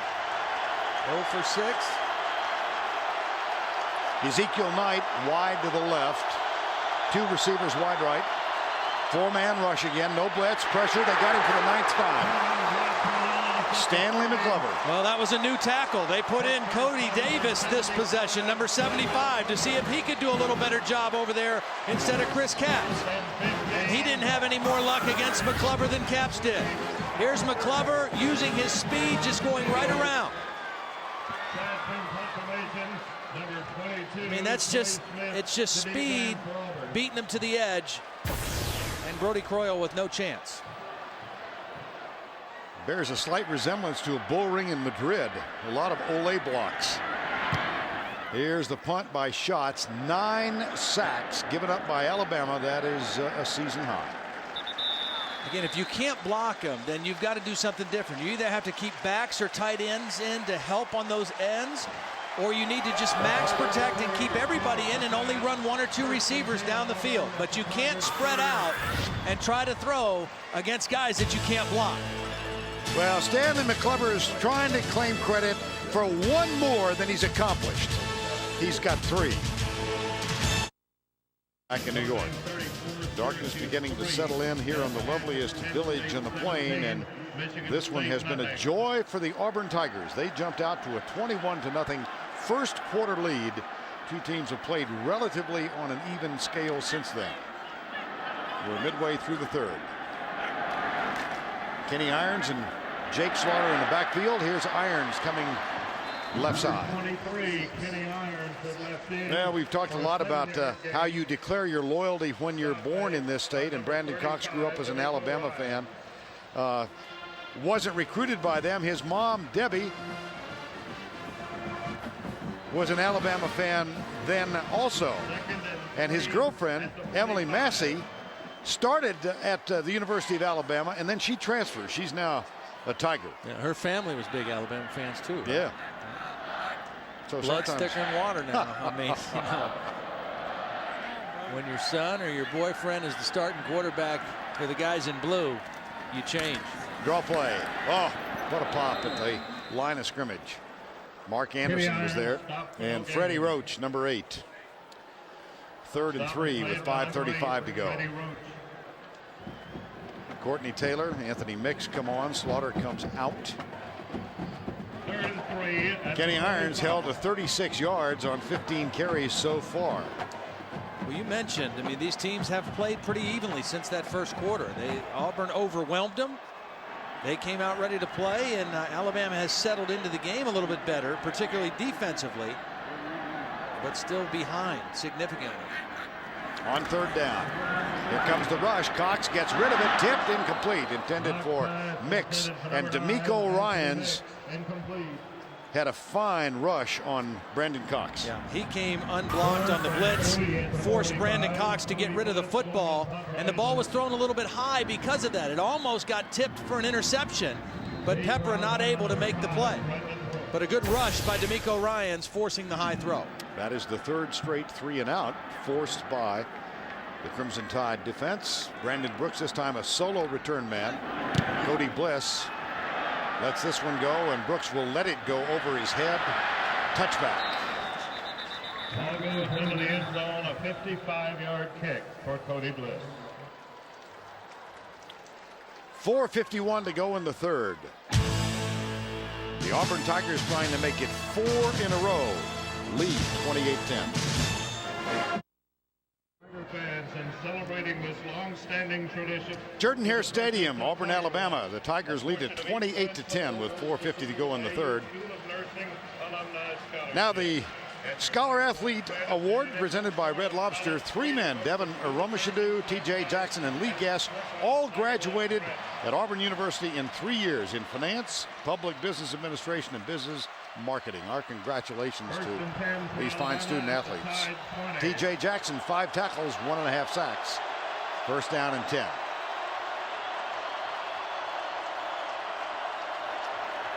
Croyle hands it off. They try the sweep to Darby. He turns the corner, but there is David Irons with a terrific defensive play. Let's go back to New York once again here. I think you're probably right. Timmy, I'm going to step right in there. Absolutely. I did that with Craig Silver, our producer, as a matter of fact. It was only 18 years ago. Here's the handoff, right side, Darby. It'll be third down, and here we go again. 3rd and 8, maybe 9. And already, Auburn has sacked Brody Croyle 9 times. You know, the other thing that you might want to try, and I mean, 3rd down and this much yardage, 8 may be tough, but a draw play where you invite those guys to rush upfield, McClover and Marquise Gunn and Quentin Groves. Let them come upfield the way they've been doing and slip a draw underneath them and see if you can pop for a 1st down that way. Auburn's going for double-digit numbers in sacks, and they will keep it on the ground. And Darby runs into his own man, the backup tight end, Travis McCall. It'll be 4th down.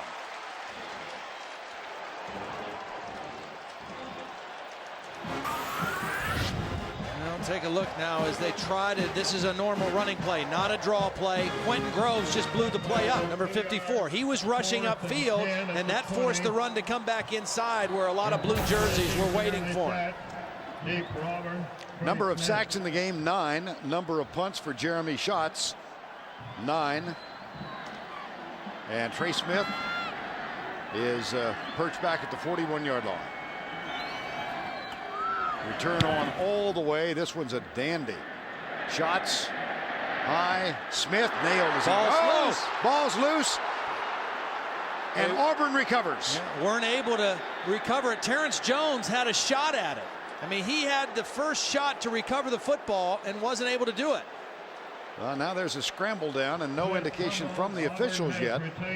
I thought Auburn had retained possession. They do. Trey Smith, as we said an hour or so ago, trouble with fumbles this year. This is his 4th fumble of a punt. Well, he fumbled that before he was hit. I mean, that ball was fumbled before the hit was made. The hit was made by Rashad Johnson for Alabama, and Terrence Jones was there with the first shot to recover it, but couldn't do it. Tony Bell made the recovery, 1st and 10 over at the 28. Tony Bell recovers for the Tigers. It's 1st down and 10 at their own 28. They lead it by 18. Cox with a play fake. Fires it, tip, nice defensive play by Ramsey Robinson, number 1. Time today that the Alabama defense was able to stop that bootleg play, whether it was down around the goal line or out in the middle of the field. Nice play by Ramsey Robinson, knocking that pass away. I got much more emotional about that promo than I thought I would. Just got all choked up. Here's the handoff to Irons. Cuts back. Fights for yardage out across the 35.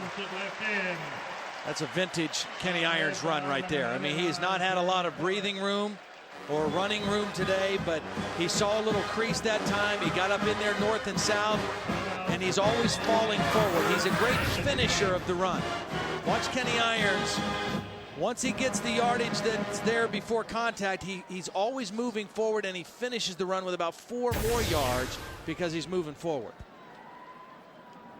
You always want to check when those guys are lined up like that they are in the proper order.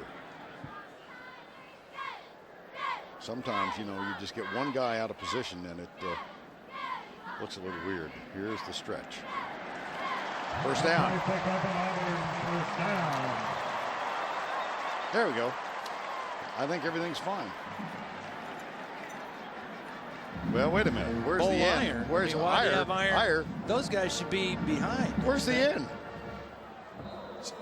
Iros. See?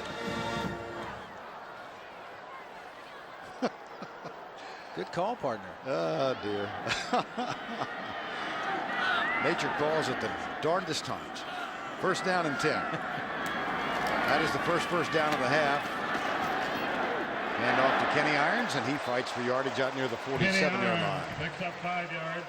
Wallace Gilberry, number 92, makes the tackle. Stop made for number 92, Wallace Gilberry. 90 seconds remaining in the 3rd quarter. 28-10. Second down and 5.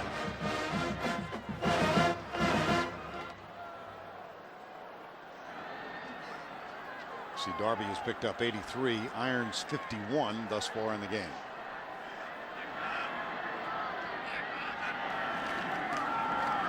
Draw play. Irons breaks the tackle. First down, Auburn inside Alabama territory. They've got it with a fresh set of downs at the 44-yard line. Well, this has been all Kenny Irons this particular series.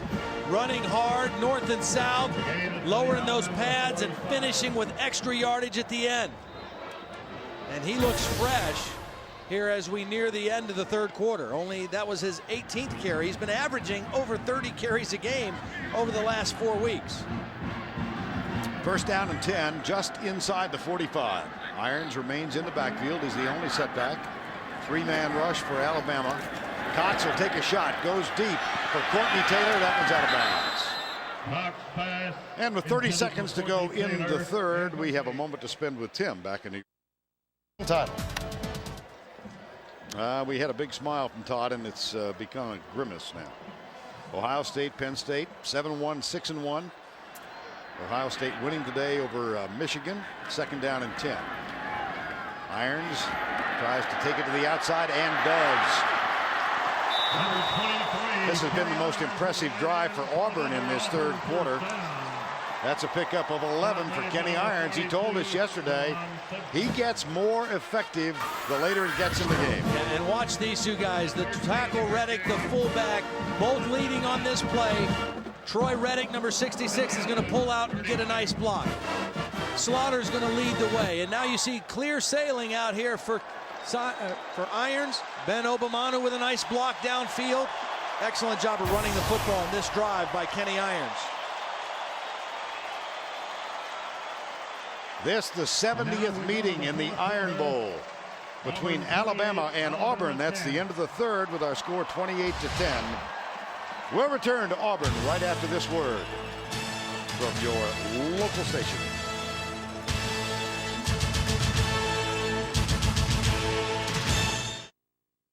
Auburn trying to go after it. Here's a snap. They got it. Block kick. Ball's back to the 25. Picked up on the bounce at the 25-yard line. And in for a touchdown is David Langner. Auburn going after it. Here's a good snap. It is blocked. It is blocked. It's caught on the run. It's caught on the run. He's going to score. David Langner.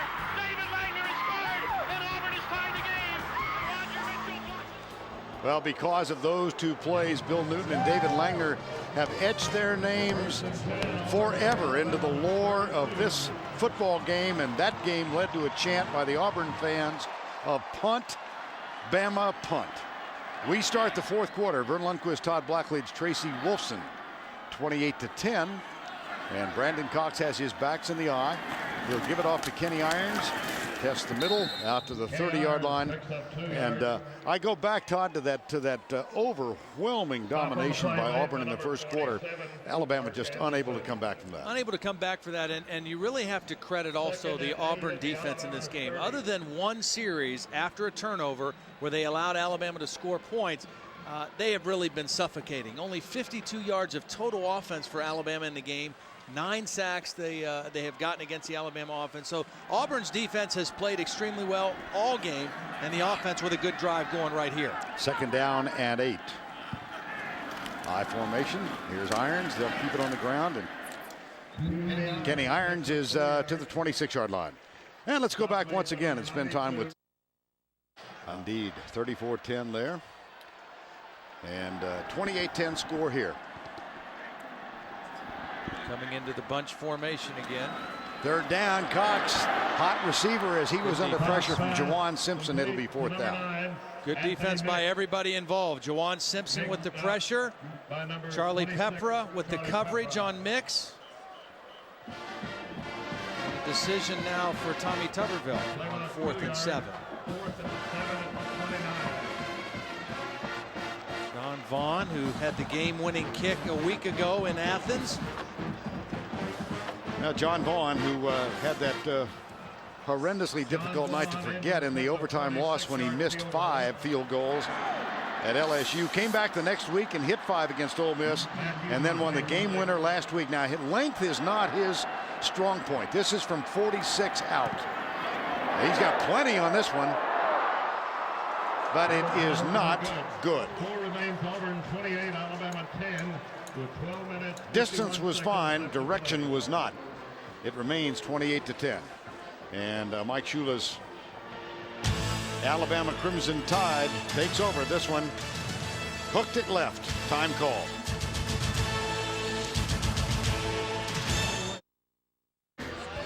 And now it's time for our Geico scoring recap. And it was an all-Tiger first quarter. Obomanu caught one from 7 yards out to make it 7-0. 3 and out for Alabama. Kenny Irons with an 8-yard touchdown run. 14-0. 3 and out Alabama. A reverse. Ben Obomanu from 45 yards away. 21-0 Auburn. Then Alabama got on the board. They did so on Tim Castillo's plunge over the left tackle spot. Made it 21-7.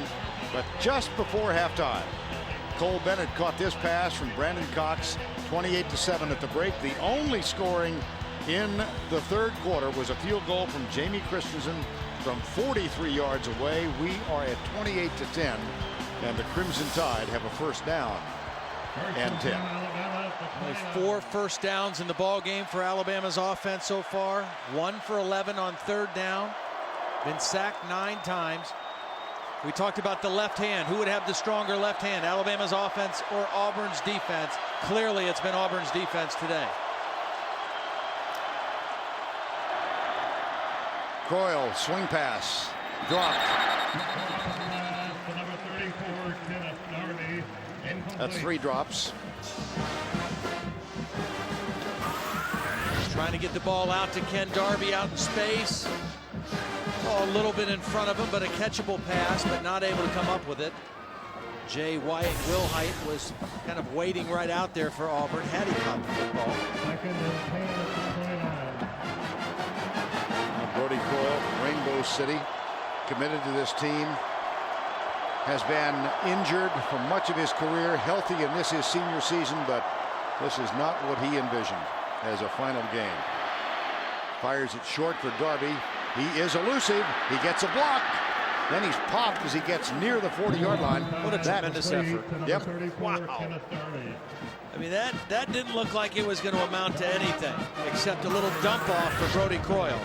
But watch the determination of Ken Darby after the catch. Makes 2 guys miss right there out in space.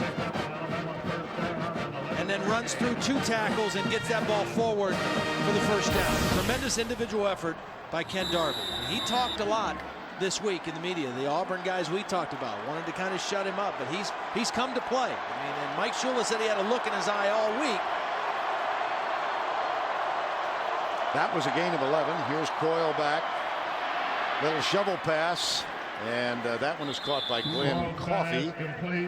At least it's positive yardage on first down there. Yeah. I mean, they had so few first down plays that have been 4 yards or more.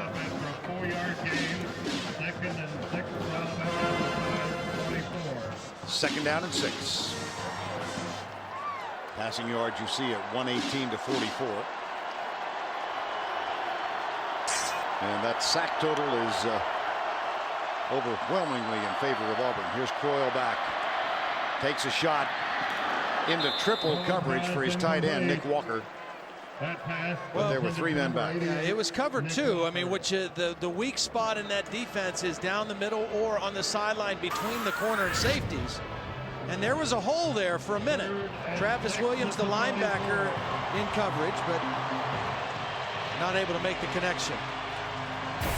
Well, this has been a tough scenario for Alabama and a wonderful opportunity for Auburn. 3rd and long.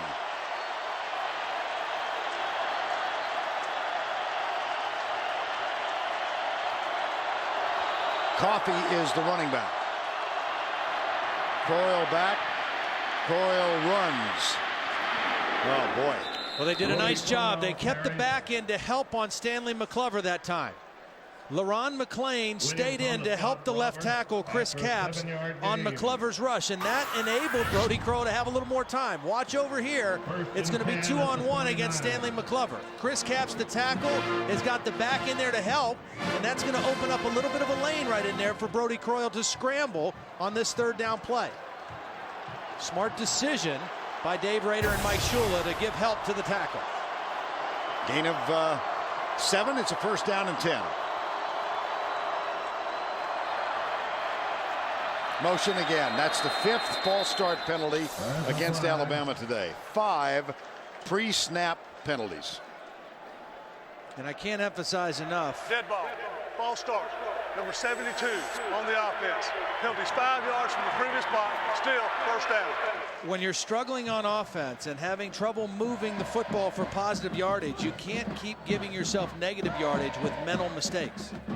If the defense whips you and sacks you or hits you behind the line of scrimmage and they just outplay you, that's one thing. But when you just give them 5 yards and go backwards willingly because of mistakes, well, that's crucial. Number of penalty yards creeping up on the yards of total offense. First down and 15. Draw play. Darby hit from behind, and he gets 6 back. It'll be second down and 9. Auburn showing a lot more cover 2 right now, and the reason for that is they've got an 18-point lead. So Alabama needs 3 scores to get back in this ball game. And so they don't want to get beat with an easy one by having too many people up around the line of scrimmage. A lot more cover 2. They'll allow Alabama to run the football because right now, with just about 10 minutes left in the ball game, the clock is on Auburn's side. Second and 7. Flag. There's a flag. I've never seen this. Is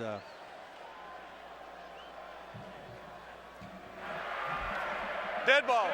False start. Number 61 on the offense. Penalties 5 yards from the previous spot. Still second down. Well, you take 9 sacks given up by the offense and 6 false start penalties. There might be more negative yardage than positive yardage in the game if you added it up. So second down and 12. That was B.J. Stabler. 28-10. 9:43 to go. Croyle tipped, incomplete. Was tipped by Travis Williams, a middle linebacker who got back in coverage. Telling us yesterday this new defense under David Gibbs requires him to get into pass coverage a lot. Well, this is a pro defense, and David Gibb came from the NFL. This is what a lot of teams call 2 Tampa, which means it's 2 deep safeties, but the middle linebacker turns and runs for that seam route. Whoever they're trying to get down the middle, that middle linebacker has to turn and run underneath it. And Travis Williams did a great job that time. David Gibbs' father, Alex Gibbs, one of the fine coaches, offensive line coaches in the business, and they spent some time here when he was a boy, when his dad was on the Auburn staff. 3rd and 12. Blitz. Croyle. 10 sacks. 10. 1-0. Well, this is a combination of a couple things. This is really going to not be that terrible protection. You've got 2 backs in to help with the protection, so you've got 7 guys to block. And the protection is pretty decent right here. But nobody's open. Nobody's open for Alabama. And when Brody Croyle tries to leave the pocket, that's when he gets sacked by Travis Williams. Initially, the protection was okay, but there was nowhere to throw the football. 10 sacks. Here's the 10th punt. Jeremy Schatz.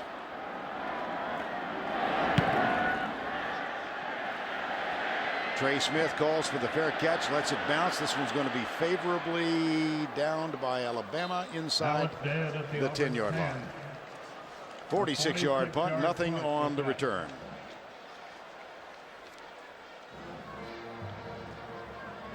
Eight minutes and 35 seconds to go. The Iron Bowl from Auburn. Tigers lead by 18.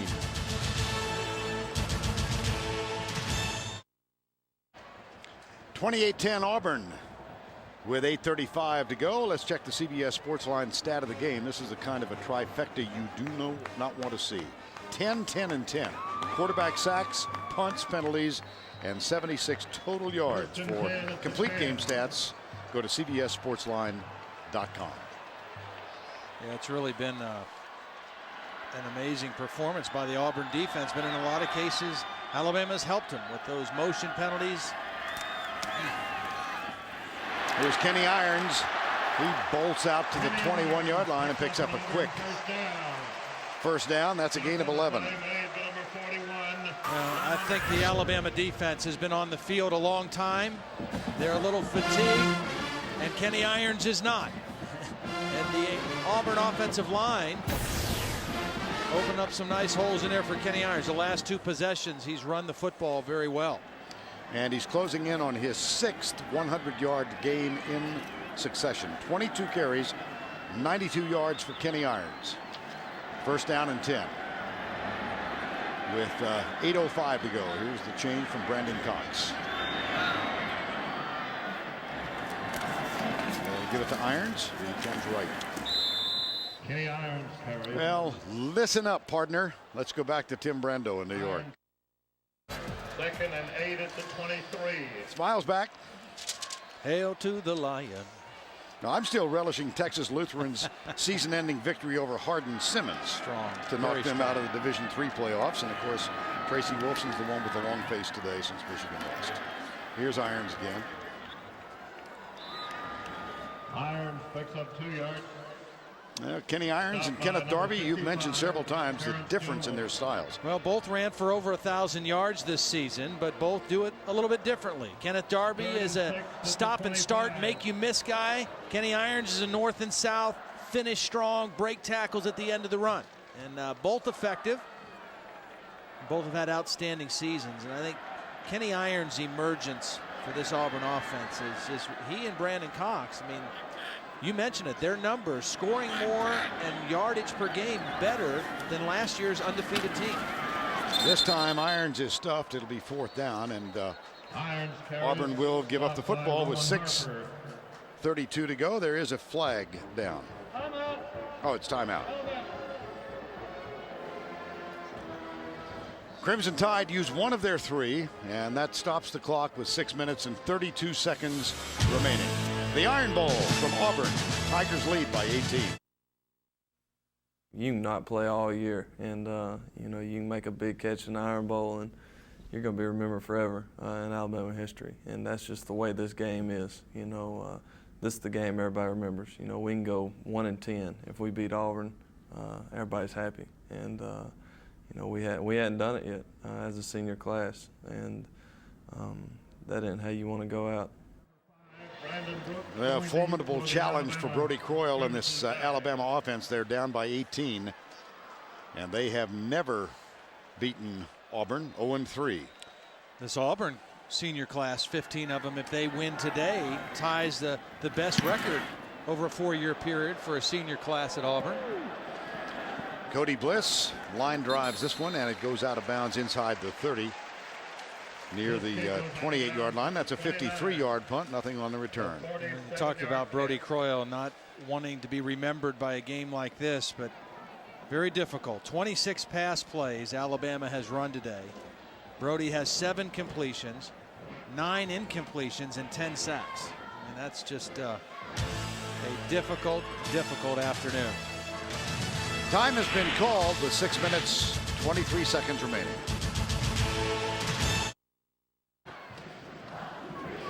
We've mentioned throughout the evening that both Alabama and Auburn with 1 defeat in the conference, and both of those defeats in overtime to Louisiana State. So Auburn apparently, barring some miracle climb by Brody Croyle and the Crimson Tide, will win 4 in a row, and Alabama, unless they can find 19 points in the last 6:23, will wind up losing their last 2 regular season games. Here is Croyle back. McClever coming with the pressure. He goes deep, and it's caught. Wow, what a catch. That's a pretty good start climbing the mountain. Nick Walker, the tight end. Well, they've tried to go to that well 3 times, and they've not been able to connect. And this time, a perfect throw again against cover 2. There's a soft spot. two deep safeties. There's an open spot right there, and the tight end is going to run right into that spot, and Brody Croyle is going to hit him with the football. Again, you see Travis Williams trying to run under the throw, but that was just a beautifully thrown ball by Brody Croyle. Over the linebacker Williams, right into the waiting arms of his tight end Walker. Gain of 34, play fake for Croyle. And he comes left this time and overthrows Keith Brown. It'll be incomplete, second down and 10.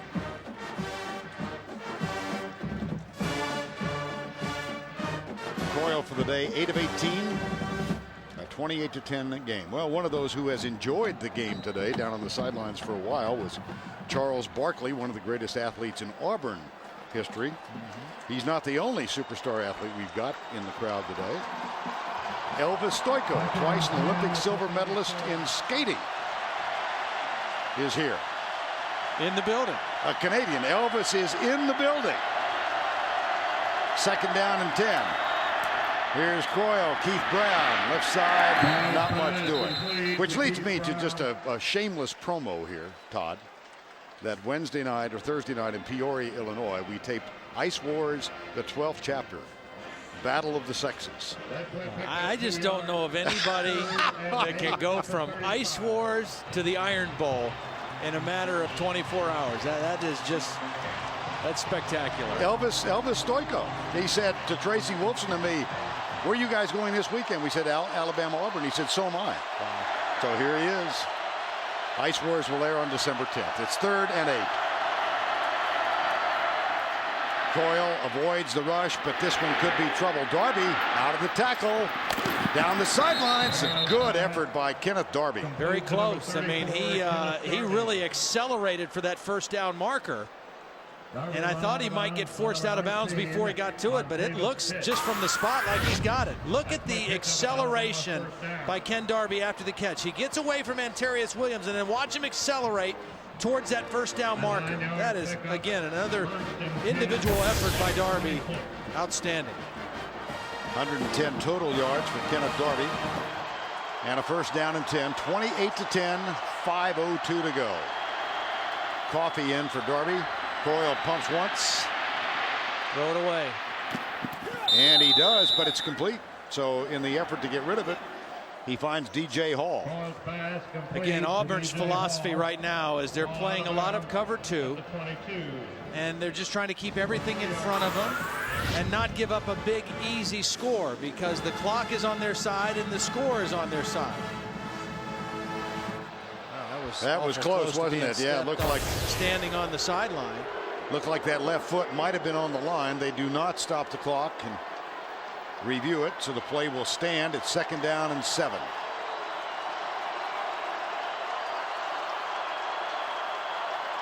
Blitz coming. Comes the blitz. Croyle steps up, finds DJ Hall, first down at the 13-yard line. That was a nice job by Alabama picking up the blitz. The blitz came from outside, and if they bring more guys than you can block, the key is you've got to pick off the inside guys. Don't let anybody come in this way. If the blitz comes, make them come from the furthest distance away, and that's what happened. They were solid on the inside, and Brody Croyle was able to step up and flick it to DJ Hall for the first down. Here's Croyle back, goes deep left side. Wow, tipped.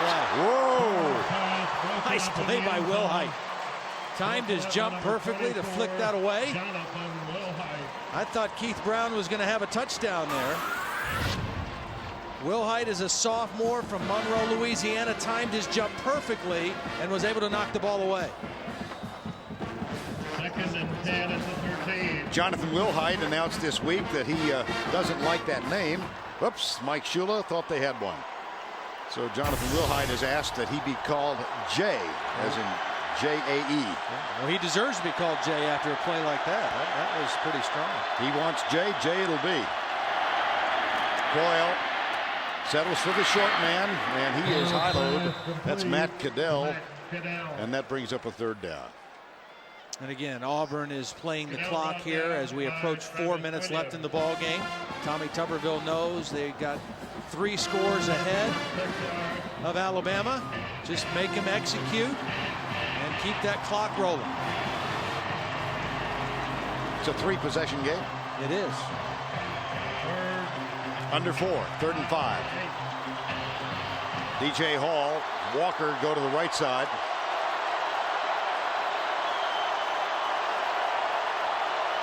That's Ezekiel Knight in motion.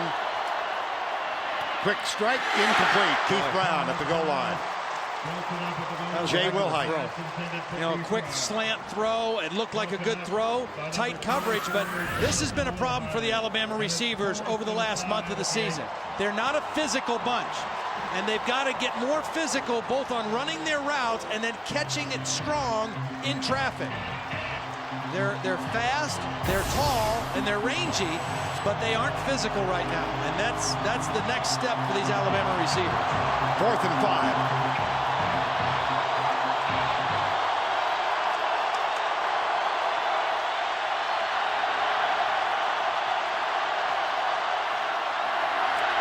Ball back, 11th sack. Antarius Williams. The 11th sack of Brody Croyle in this ball game.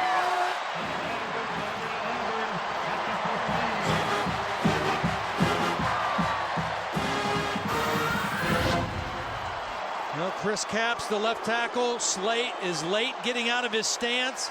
No chance to pick up the speedy linebacker, Antarius Williams. What a performance. You know, Tommy Tuberville said, I've been involved coaching defense my whole career, and we haven't been too good on defense. We've been up and down, shaky the last couple weeks. They weren't shaky today, boy. Right side for Kenny Irons as he works toward 100 yards for the day. And Antarius Williams with the 11th sack of Brody Croyle in the ball game. 3:15 to go.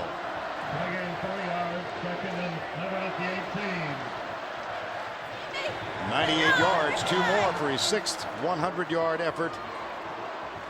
Brody Croyle's final game in the SEC.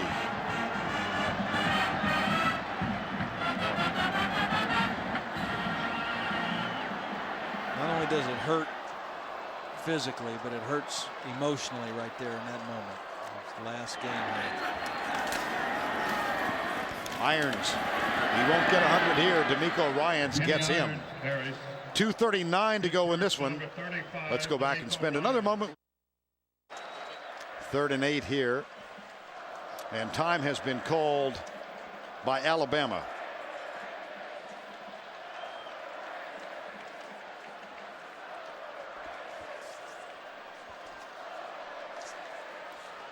And while we've got a moment during the timeout, let's take a look at the play of the game presented by Wrangler 5-Star Premium Denim Jeans. Here's Rod Bramlett of the Auburn Radio Network.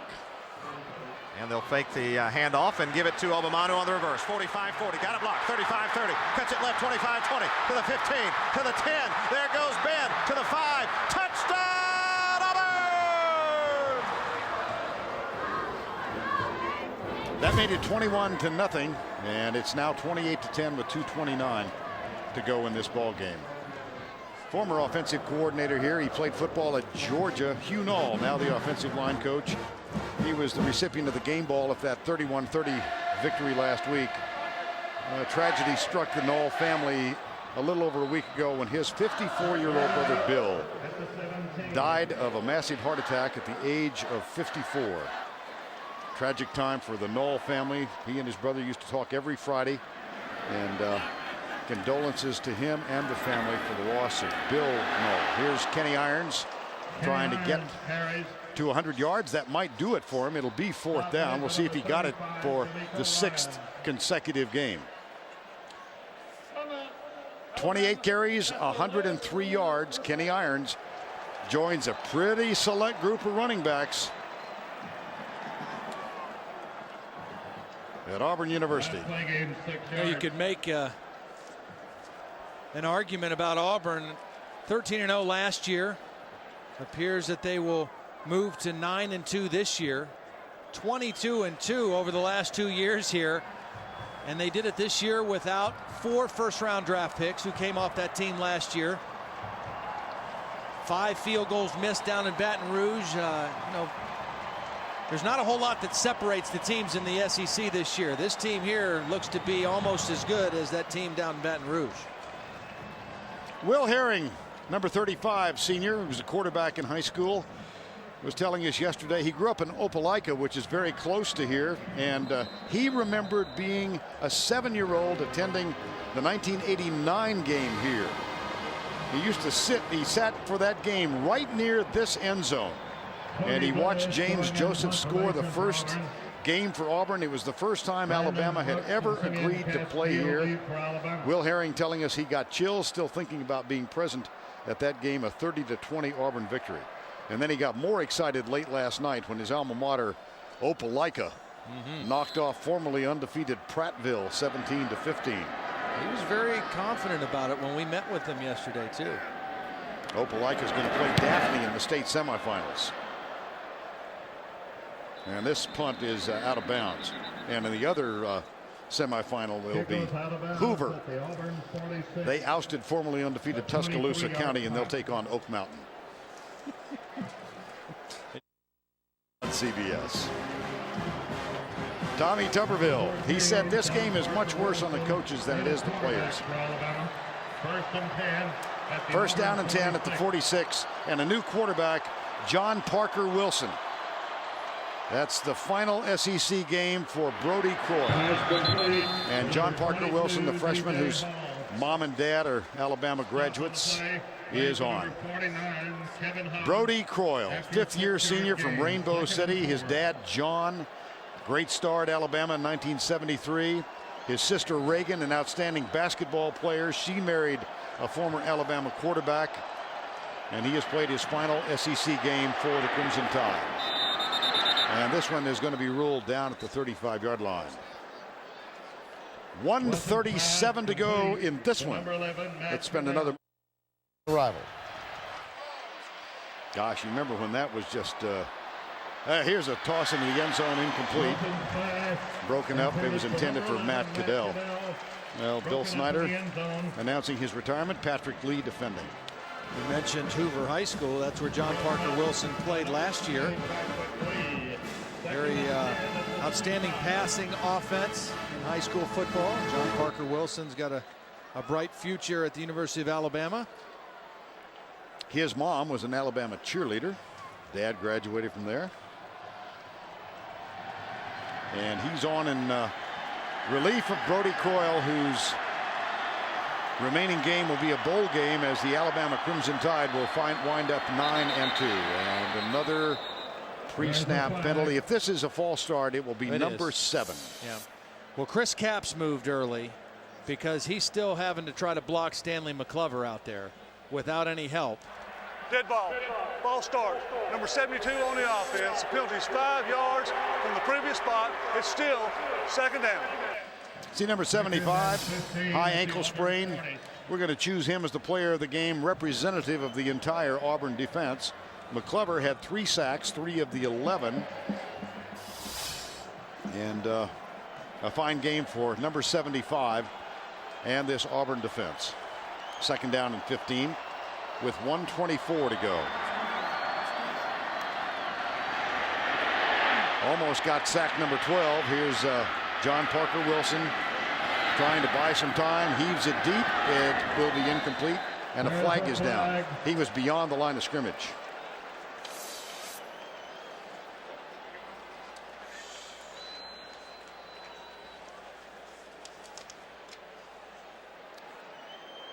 You know, Auburn still hoping. Illegal pass on the offense, number 14. He was beyond the line of scrimmage when he threw the ball. The penalty is 5 yards from where he threw the pass. It is a loss of down also. It'll be third down. Auburn still hoping for a shot to get to Atlanta. LSU will play Ole Miss later on this evening. The last 3 ball games they've won have been decided by a total of 7 points. So that might be a little tougher down in Oxford. Then the following week, an Arkansas team that is getting better and better each week. Another big win today over Mississippi State for Houston Nutt's young squad. Draw play. This is Tim Castile. Travis Williams, one of the seniors, 15 seniors for this Auburn Tiger team. 39-11 ties the school record for most wins in a 4-year period. They were part of the undefeated team, 13-0 a year ago. A hiccup against Georgia Tech in the season opener. A loss in overtime to LSU. They're going to wind up 9-2. It's hard to imagine that 2 years ago. Here's the toss by John Parker Wilson, up for grabs, caught by DJ Hall, and he's down at the 1-yard line. Complete to number 22, DJ Hall. Well, it was definitely a Hail Mary type play. 3 Alabama receivers, and DJ Hall just went up higher than anybody and caught the football. So a chance to cut the margin to 11 if they get the touchdown and the extra point. 28 seconds to go. John Parker Wilson reaches across, touchdown, Alabama.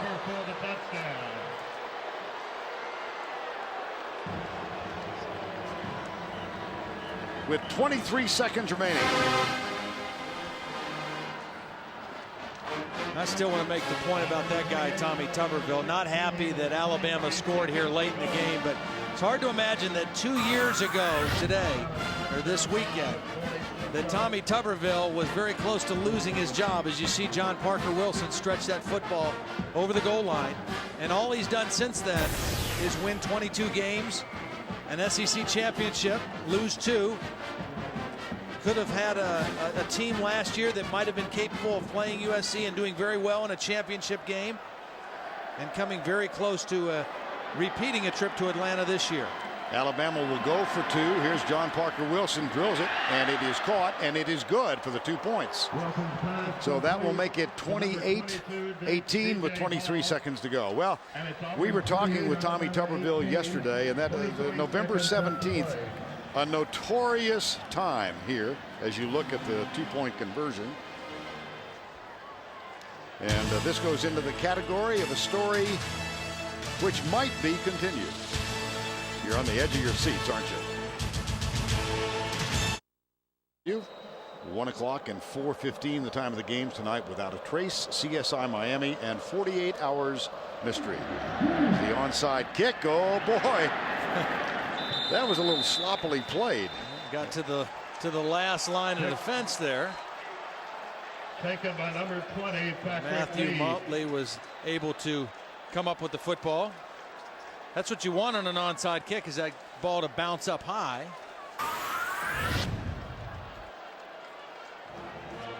Boink right over the head, but Motley able to make the grab. The hands team on the field there. Well, Tommy Tuberville, just to conclude the story, we were chatting with Tommy yesterday. He said, you know, it was 2 years ago, Thursday night, that the plane took off and flew to Louisville. Aboard the plane, Dr. William Walker, then the president of Auburn University. A couple of trustees, the athletic director. The plane was owned by Bobby Lauder. They went to try and ask Bobby Petrino if he would come here and replace Tommy Tuberville.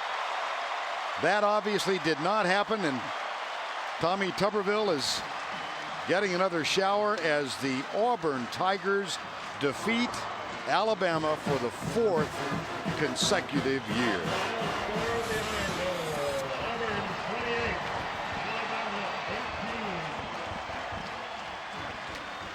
Brody Croyle's final game in the SEC. The Auburn Tigers go to 9-2.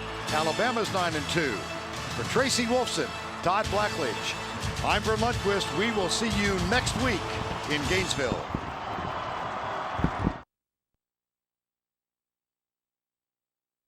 There was a serenity in the loveliest village on the plain this morning that was quite comforting. But that solitude broken